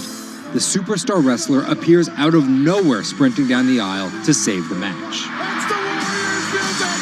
It's the Ultimate Warrior! That's a swerve. So it should go as no surprise that World Wrestling Entertainment, known as the WWE, the most popular brand of sports entertainment in the world, is prepared for any swerves that come their way.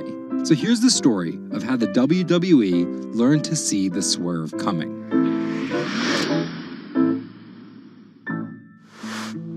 So I spoke to Bloomberg reporters Felix Gillette. I'm a writer for Bloomberg News for the global business team. And Kim Basine. And I'm the U.S. luxury reporter at Bloomberg. To find out exactly how the WWE is positioning itself for an all-out global invasion, which starts with a massive change to their lucrative pay-per-view model. WWE basically pioneered the pay-per-view model on cable. I remember as a kid, when the pay-per-view events came up, all of our friends would scramble around and try and get one of the parents to pay for it. But in 2014, they took a huge risk. They saw a little bit sooner than some of the other entertainment brands that where this whole thing was moving was away from cable and satellite television and towards on-demand streaming video apps. They made this risky decision, in essence, cannibalizing that pay-per-view model, which they had essentially built. And after some early turbulence, it's working. Roughly 1.5 million people are paying $9.99 a month for the WWE app, making it the 5th most popular streaming OTT service. This adapt-or-die approach is in the WWE's DNA. Over the past 30 years, the company always seems to think 2 steps ahead.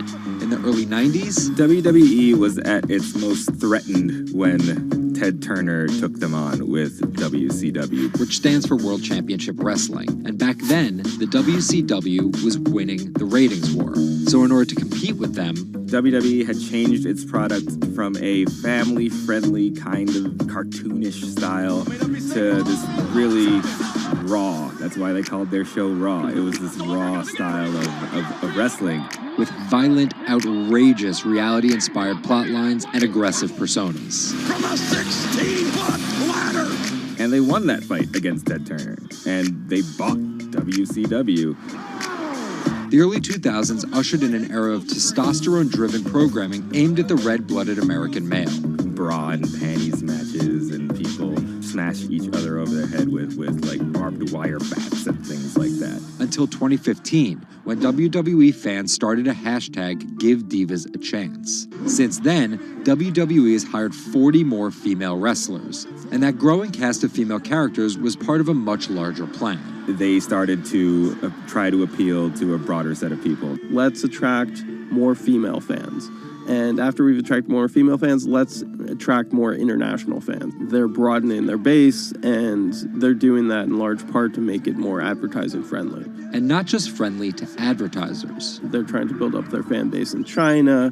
They're trying to build up their fan base in Europe. They, already have a pretty good fan base in India. India is a place where they already have an established wrestling culture. Because of the gigantic Indian wrestler, the Great Khali.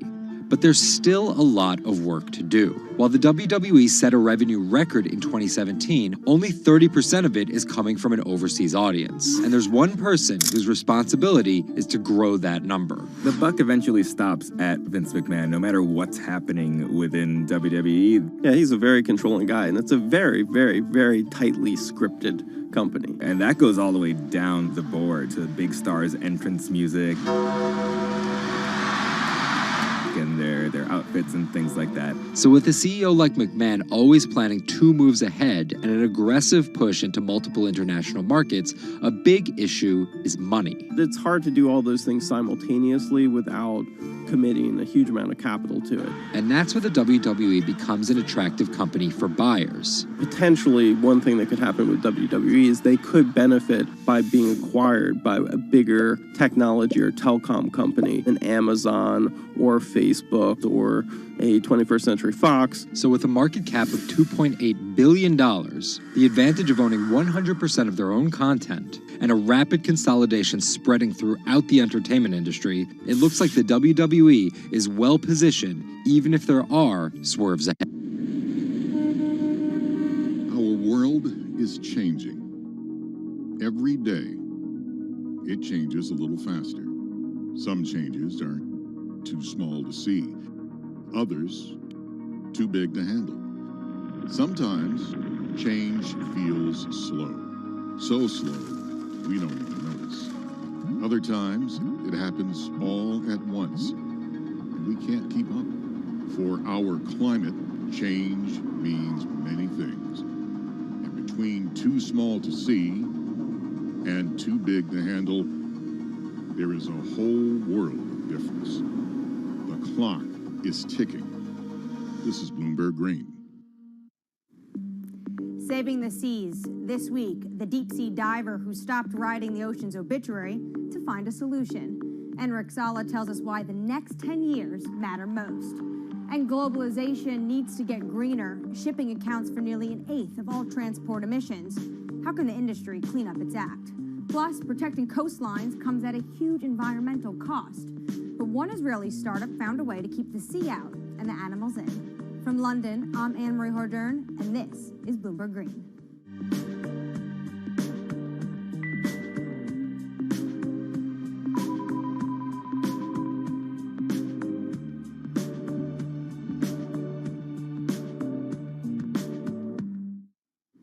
After more than a decade of studying the ocean as an academic, Enric Sala realized he was writing the ocean's obituary.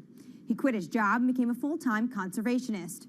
As an in-house explorer for National Geographic, he's clocked more than 5,000 open water dives. He's also founded Pristine Seas, a project that combines exploration, research, and media to lobby countries to protect their oceans. To date, it has helped create marine reserves equivalent to half the size of Canada. I spoke to him about his mission and why it's so urgent.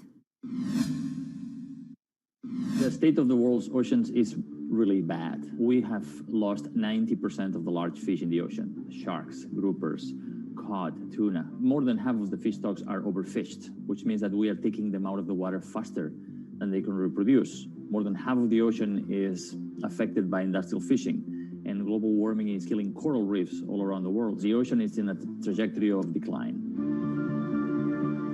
Can you just visualize for our viewers who never get to see the kind of things you are able to see, what an ocean and healthy ecosystem looks like versus one that's next to a bustling economic and industrialized area? Coral reefs in the United States, in the Florida Keys, are down to only 2% of what they used to be. Before, 80 to 90% of the bottom on a coral reef in the Caribbean was covered by live coral. Now, Florida Keys have only 2%.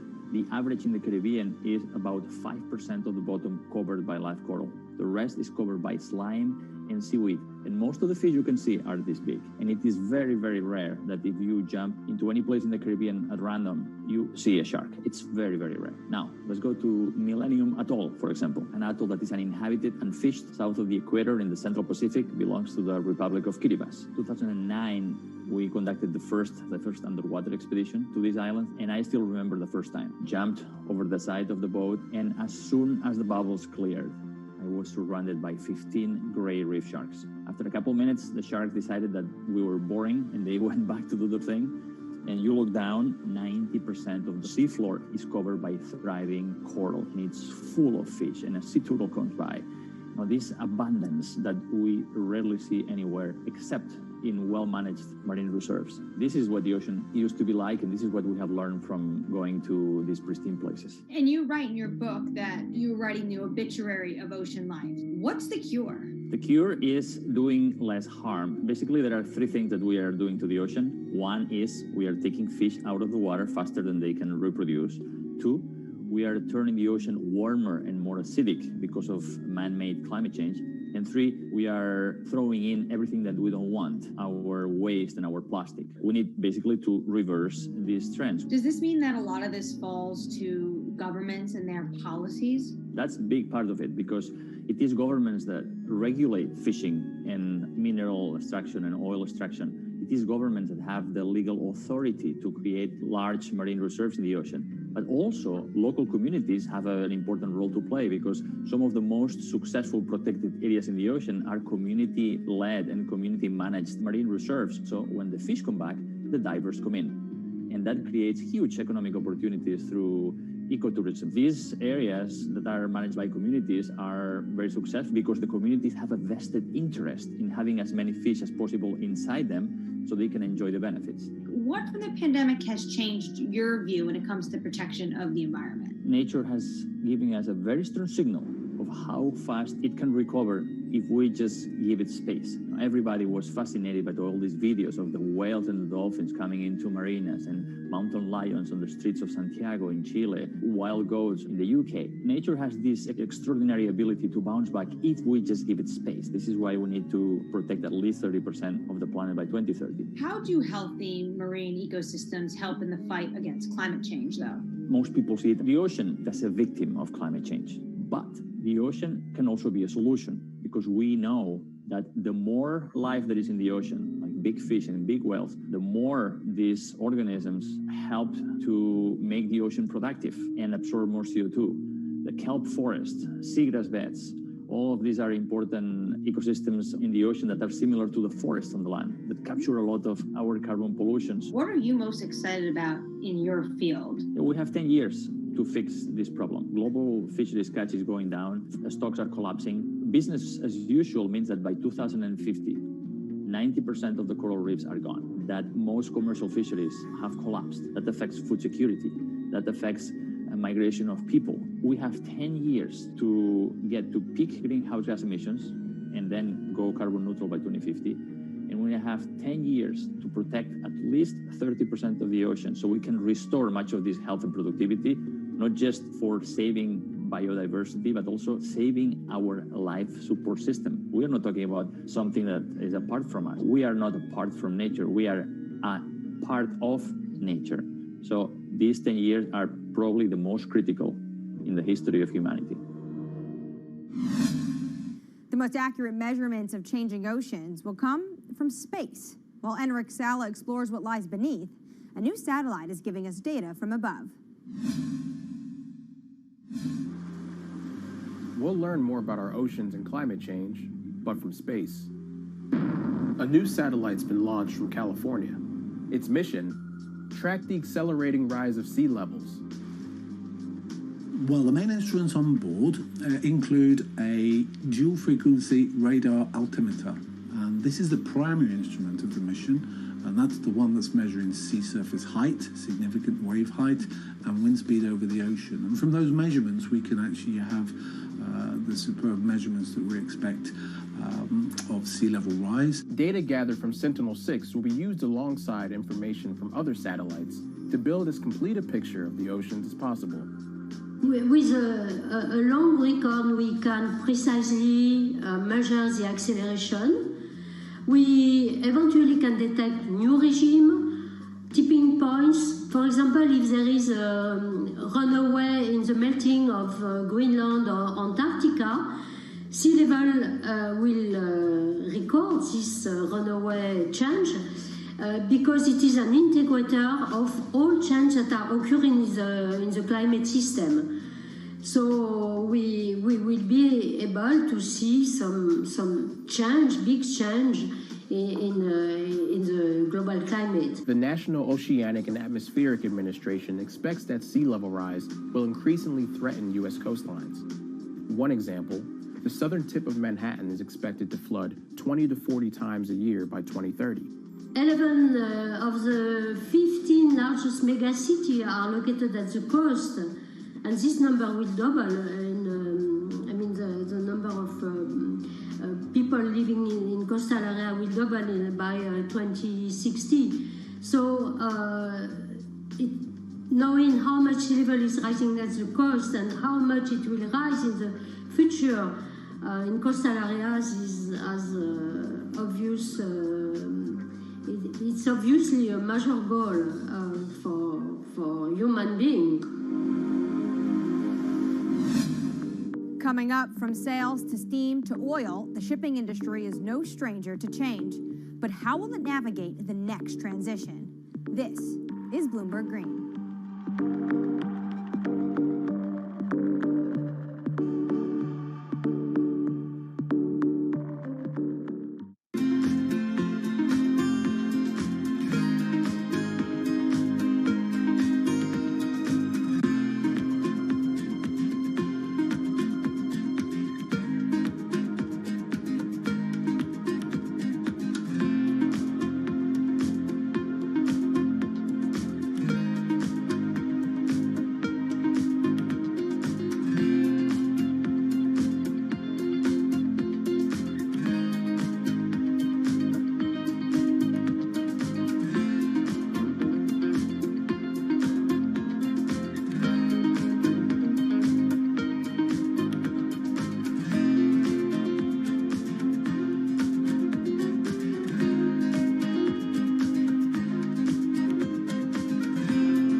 From Bloomberg's European headquarters in London, I'm Anne-Marie Hordern. This is Bloomberg Green. Now, for your roundup of this week's latest climate news, Jennifer Zabazaja has your Green in Brief. Here's the climate news you need to know. Deforestation of the world's largest rainforest has hit a 12-year high. More than 4,000 square miles of the Amazon rainforest was destroyed in 2020. That's a 9.5% increase from a year earlier. Government data shows that destruction has soared since President Jair Bolsonaro took office and weakened environmental enforcement. The Amazon is home to millions of species and plants and is critical in the fight against climate change. Bitcoin is hitting all-time highs, but at what cost to the environment? The cryptocurrency is energy intensive, and there are concerns if it becomes mainstream. According to MIT, back in 2018, Bitcoin's carbon footprint was almost as big as Portugal's. Want to get better at tackling climate change? We'll hire more women. That's according to Bloomberg New Energy Finance. Firms with 30% or more women in top jobs tend to perform better when it comes to the environment and are more likely to set clear climate goals. Shopping online is more popular than ever now, but the price of convenience is measured in CO2, and more deliveries means more fuel burned and more packaging wasted. So what can companies do? Well, many are becoming more efficient and sourcing more clean energy for their data centers and warehouses. And England's farmers will be paid to go green after Brexit. As European subsidies are phased out, they'll get new money to encourage them to produce healthy, sustainable food. Poor farming practices are one of the leading drivers of water pollution and the loss of biodiversity. I'm Jennifer Zabasaja in New York. Anne-Marie, back to you. The shipping industry is more than just the grease on the wheels of globalization. It's its chief enabler. 11 billion tons of goods are transported by ship each year, the biggest contributors being 2 billion tons of oil, 1 billion tons of iron ore, and 350 million tons of grain. According to the International Chamber of Shipping, 80% of Europe's imports and exports happen over the seas. And for such a vast industry, it also contributes its fair share of emissions. Shipping makes up 12% of global transport energy consumption. So how does it clean up its act? Earlier, I caught up with Bloomberg Green reporter Laura Milan about just how big of a challenge this is going to be for the industry.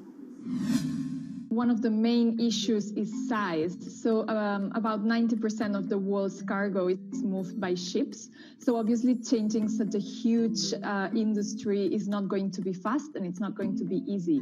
The second issue has to do with technology. So ships obviously travel for many days at sea. It's not as easy for them to refuel as it would be for a car, for example, going on a road. And the sector still hasn't found a technology that's economically viable and that's zero emissions and equivalent to the electric batteries for cars, for example. But actions are being put in place to make the industry a bit more environmentally friendly. Walk us through those steps that they're taking. That's it. So there's a first step that would involve using low emission fuels or biofuels that would significantly reduce the existing emissions. And then at a regulatory level, when it comes to the policy and the governments, there are steps being made as well. I would say that the most significant ones come from the European Union, which started to track emissions a few years ago and is now looking to include shipping emissions in the emissions trading system. So that would significantly reduce and help calculate the emissions from the shipping industry. Now, China is taking similar steps. So at the moment, regions need to report shipping emissions to the central government. And finally, we have the International Maritime Organization with a pledge to reduce shipping emissions by 50% in 2050. Now, we must say that that pledge has been considered insufficient by environmental groups, but at least some steps are being taken. So to get to 2050, the industry obviously is going to need to start tapping some new technologies. What new technologies are you seeing being introduced into the shipping industry? So we have seen pilot technologies being developed for years now, but what's interesting about this current moment is that we're seeing big players invest in these technologies that are not yet economically viable, but that one day might be. So for example, we are seeing earlier this year, the world's largest agricultural commodities trader, Cargill, saying they will invest in attaching sails to their ships so they can make any technology that they run their ships on more efficient. Similarly, we have seen a spin-off of Airbus, the aeronautics company, developing a similar application with kites. We have been following also developments in hydrogen.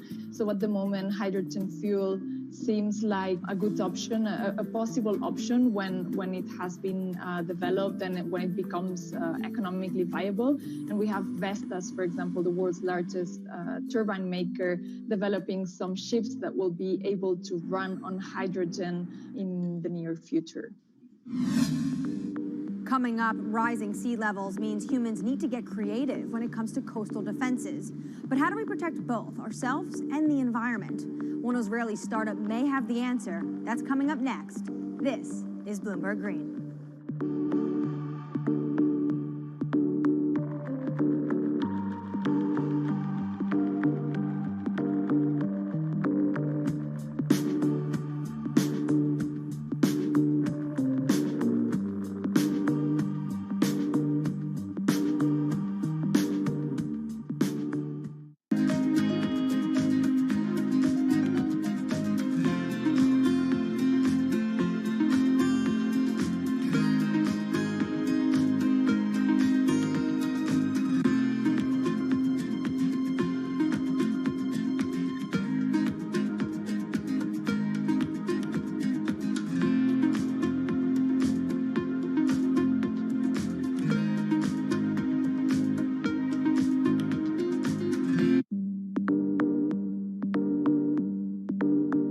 In London, I'm Anne-Marie Hordern. This is Bloomberg Green. After water, what's the resource that humans use the most?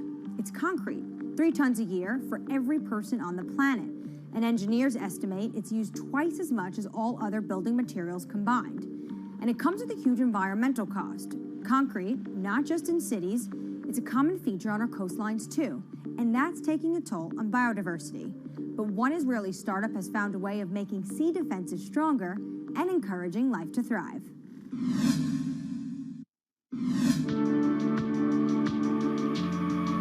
If you take a look at concrete structures like breakwaters or seawalls, the water around them is often clear. That's not actually a good thing, because it means there's no life. Marine species are actually most abundant in coastal areas, but it's also where us humans prefer to live too. So when we build here, we drive away marine life. The concrete in the marine world has a lot of additives, a lot of chemicals, and some of those materials are actually leaching out, and they're actually prohibiting marine life to thrive. If we keep developing without any regards to natural communities, there is a tilting point from which beyond we cannot really go back.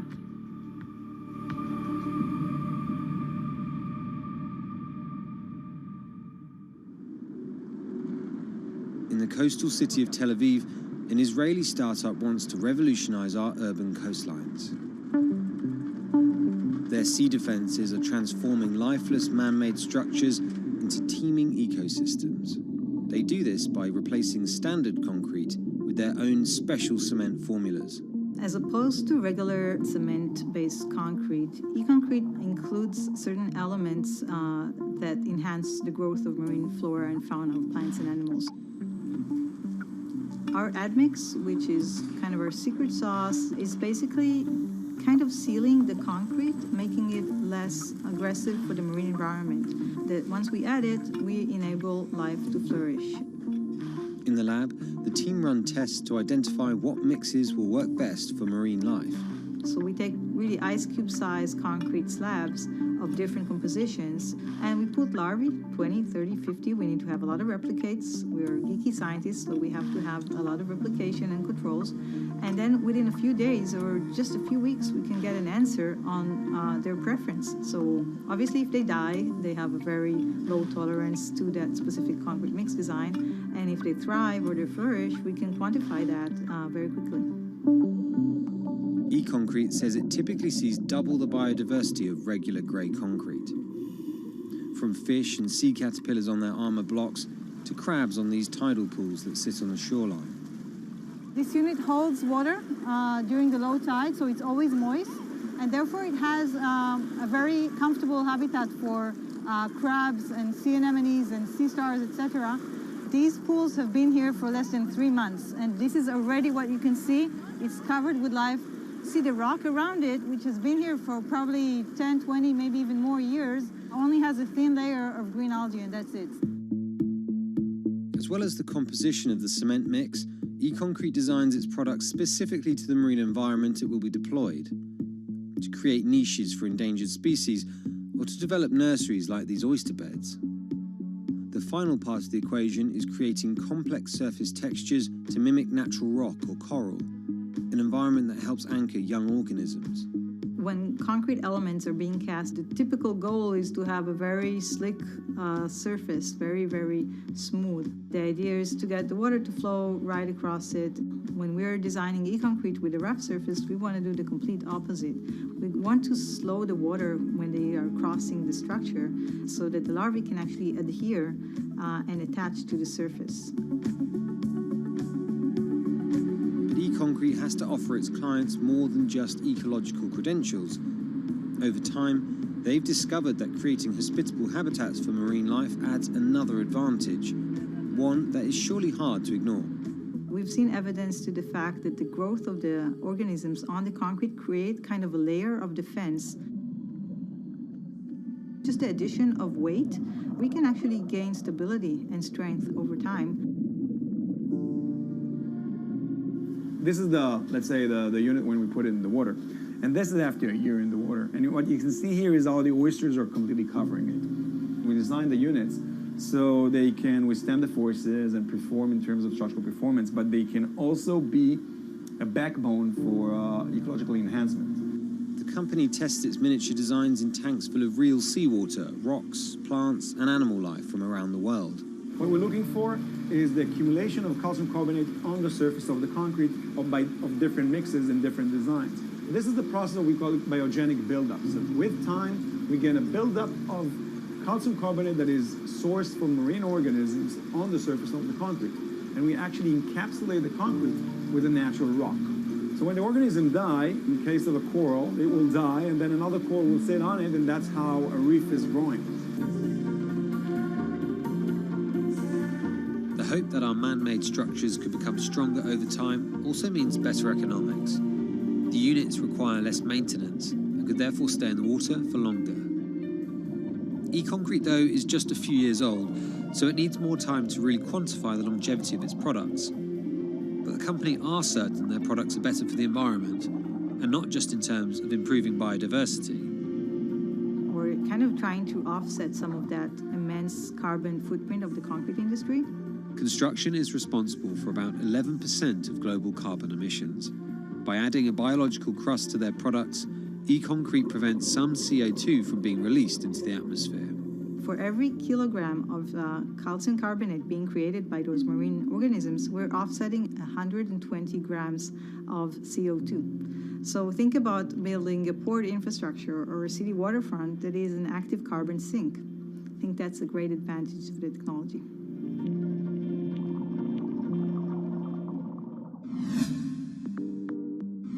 That does it for this week, but let's keep the conversation going on Twitter. Follow us at Climate.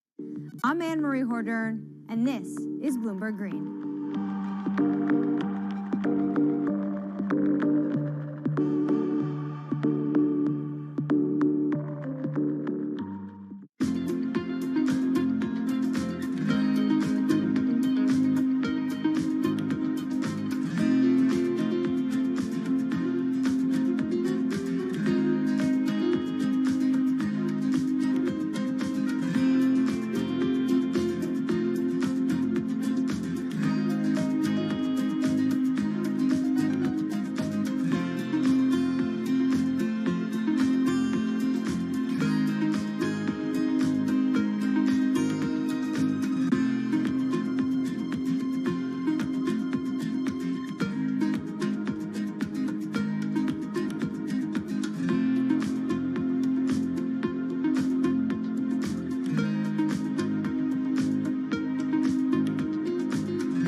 Headlines and breaking news 24 hours a day at Bloomberg.com, the Bloomberg Business app, and at Bloomberg Quick Take. This is a Bloomberg Business Flash. From Bloomberg World headquarters, I'm Charlie Pelleton. Up Monday, back to work. Monday, first trading day of 2022. Apple is extending its gains, hitting $3 trillion in market value. Apple shares, they're pushing higher right now. Apple at a record up 2.7%, 182.38 right now on Apple. Stocks higher across the board. Treasuries are extending losses as traders brace for the start of a potentially volatile year and 3 expected rate increases from the Federal Reserve. The S&P 500 index up 20 points, up 0.4%. The Dow up 150 right now, up 0.4%. NASDAQ up 147, up 0.9. The NASDAQ 100 index also up now by 0.9%. 10-year yield 1.62%. As for the overall market backdrop, Lori Calvasine is head of U.S. equity strategy at RBC Capital Markets. The ultimate question is whether or not Omicron is going to derail the economy for the year. If it doesn't, the stock market should be able to recover and have another nice year of gains. We do ultimately find that stocks tend to track GDP numbers over time. So, we think if we can sort of persevere, the good news is this is coming at the beginning of the year, which makes it less likely that it will derail the year as a whole, then I think the market should be able to recover and power through. Among some of today's standouts, NVIDIA shares, they're up by 2%. Ford shares surging 4.2%. And again, Apple, $3 trillion market cap there, up by 2.7%. Wall Street's push to refill office towers across the country has been derailed again. Jefferies CEO Richard Handler says he does not foresee employees returning to the office until at least January 31st. Also says he doesn't want Jefferies hosting indoor events of any kind. Recapping stocks higher, 10-year yield 1.62%, S&P up 20, up 0.4. I'm Charlie Pellet. That's a Bloomberg Business Flash. This is Bloomberg Business Week. Insight from the reporters and editors who bring you America's most trusted business magazine, plus global business, finance, and tech news as it happens. Bloomberg Business Week with Carol Masser and Bloomberg Quick Takes Tim Stenovic on Bloomberg Radio. And a very good afternoon, everyone. Live from the Bloomberg Interactive Brokers studio. We are streaming on YouTube. It is a new year, Monday, first trading day of 2022, January 3rd. I'm Carol Masser, along with my buddy, my partner, my co-host, Tim Stenovic. Welcome back. Thank you. We missed you. Well, I missed you guys. I have to say, I really unplugged, stepped away, and thought, oh, I'm going to come back and we won't be talking about COVID. Well, here we are. Fat chance. It's not like you left and got in a time machine, right? And went, a year ahead of time. It's the one thing, every time I went to listen to a news update or just periodically checked in, it was like, once again, the COVID case is topping front and center. Yeah, it's certainly going to be a big story that we touch on today. But interestingly enough, Carol, it's not hitting the markets that hard. No, I feel like the markets are like, all right, we're exhausted. 2021 was kind of crazy. Yeah, and we've seen this before. We know how to do this. Lots to come. We've got a big week full of data and, of course, that monthly jobs report on Friday. We're going to talk about all of this. Also, today, planes, no trains, but yes, automobiles. Tesla, to be exact, shares surging following a blowout quarterly delivery number. Speaking of surging, Apple hitting $3 trillion in a market cap. Yeah. In 5 years, it went from a $600 billion company to a $3 trillion company. It's such a great... Remember when everyone was like, oh, no more Steve Jobs, Apple's done. And look at it. Well, look at it now, exactly. Hey, as for planes, get ready maybe for more airline delays, and not because of COVID, but rather because of 5G. I remember we talked about this story a few weeks ago, and all of a sudden... Yeah, we're like, wait a second, what's going on here? I'm a little nervous about this, and we're going to get to that. We're also going to talk with the president of product and platform over at Western Union. We're going to talk about money transfers, and then we've got this great story about kids going to in-office daycare, parents, though, working from home. Yeah, we're going to have more on that trend with our team from Bloomberg Business Week. We're also going to see what Whitney Johnson, founder and CEO of the talent development company Disruption Advisors, has to say about that. We'll talk to her about her new book that looks at growing your people to grow your company. All right, so much to come. First up, though, let's get to the Market Drivers Report. Let's set that Business Week agenda on this first trading day of 2022. Of course, several hours already in. We're just a few hours away from the close. Kriti Gupta with us, Bloomberg Markets correspondent at Bloomberg News in our Interactive Broker studio. On the phone from White Plains, Vince Signorella, global macro strategist. Kriti, let's kick it off with you. Thank you so much, because you were like, here is the magic number to watch for Apple to hit $3 trillion. And just before you did it, it was like, bam, it hit it. Yeah, I think within a minute of me sending that email, it hit that. It's the Kriti factor. No, it's actually really just me on the edge of my seat for a week waiting for this to happen. So about time, right? Did. About time. Just at least in our lives. In our lives, yes, for sure. It's pretty cool to see. It's remarkable. We're witnessing history, and that's not an overstatement, I promise you. And here's why. Because Apple hitting a $3 trillion mark isn't just a big deal for Apple shares. Historically, when it hits those $1 trillion thresholds, it tends to mean Apple stock drops quite a bit. So when it hit $1 trillion in 2018, it dropped about 40%. When it hit $2 trillion in 2020, it dropped 20%. And it actually triggered some macro levels too. Remember in the fall of 2018, when the stock market started tumbling, 20% correction. Yeah. And everyone said it was because of monetary policy and kind of pricing in just another rate hike in December. And although that was true, Apple hitting $3 trillion was the spark that made that happen. And simply because big tech leads the stock market to record highs, but also leads corrections. So when Apple hit $3 trillion and then dropped 40%, it showed up in the broader market and then kind of took the rest of tech with it and then the rest of the market. And that's something that was $1 trillion, right? That was $1 trillion yeah. at 2018. at the Just $2 a mere $1 trillion. But at the $2 trillion That's mark in crazy. 2020, the same thing happened, and it was the big tech wreck. Everyone said it was election volatility, but it was Apple hitting that metric that triggered it. Well, market sage, Vince Signorella, come on in. You've seen a lot of market cycles. You've seen market caps take out big, numbers here. How do you put this in perspective from all of the things that you've seen watching markets over there? I'm not trying to age you or anything, but how do you put it in perspective? I kind of giggled to myself today when I saw the headline cross that the 30-year hit 2%. Remember it being well north of 10% when I first started trading. Yeah. All I'm hearing from traders today is super confusion. It's similar to what happened heading into the last week of the year, and it's carrying forward, which is, as one trader said to me, if you would have told me about this move in interest rates today, I would have been short QQQs all day long, and here we are, the Nasdaq's up 142. How do you explain that, Vince? Help me. It you know what? There really isn't an explanation per se. If anything, is the world coming back to its senses, realizing that no matter what happens to interest rates, I'm not going to get my next iPhone from Campbell's Soup Company. Tech is really here to stay. It's really going to drive the gains going forward. And the fixed income traders, it seems like they just got hit over the head or woke up to the fact that the Fed's going to raise rates 3 times next year. So the move in treasuries isn't a surprise to me. The move in equities is a little bit of a surprise. And again, I guess, and it's just an assumption, I think the market is totally looking past COVID-19. They really think that it's going to be handled. The case counts have been much milder. We're seeing it at this point, Omicron, as basically being the flu.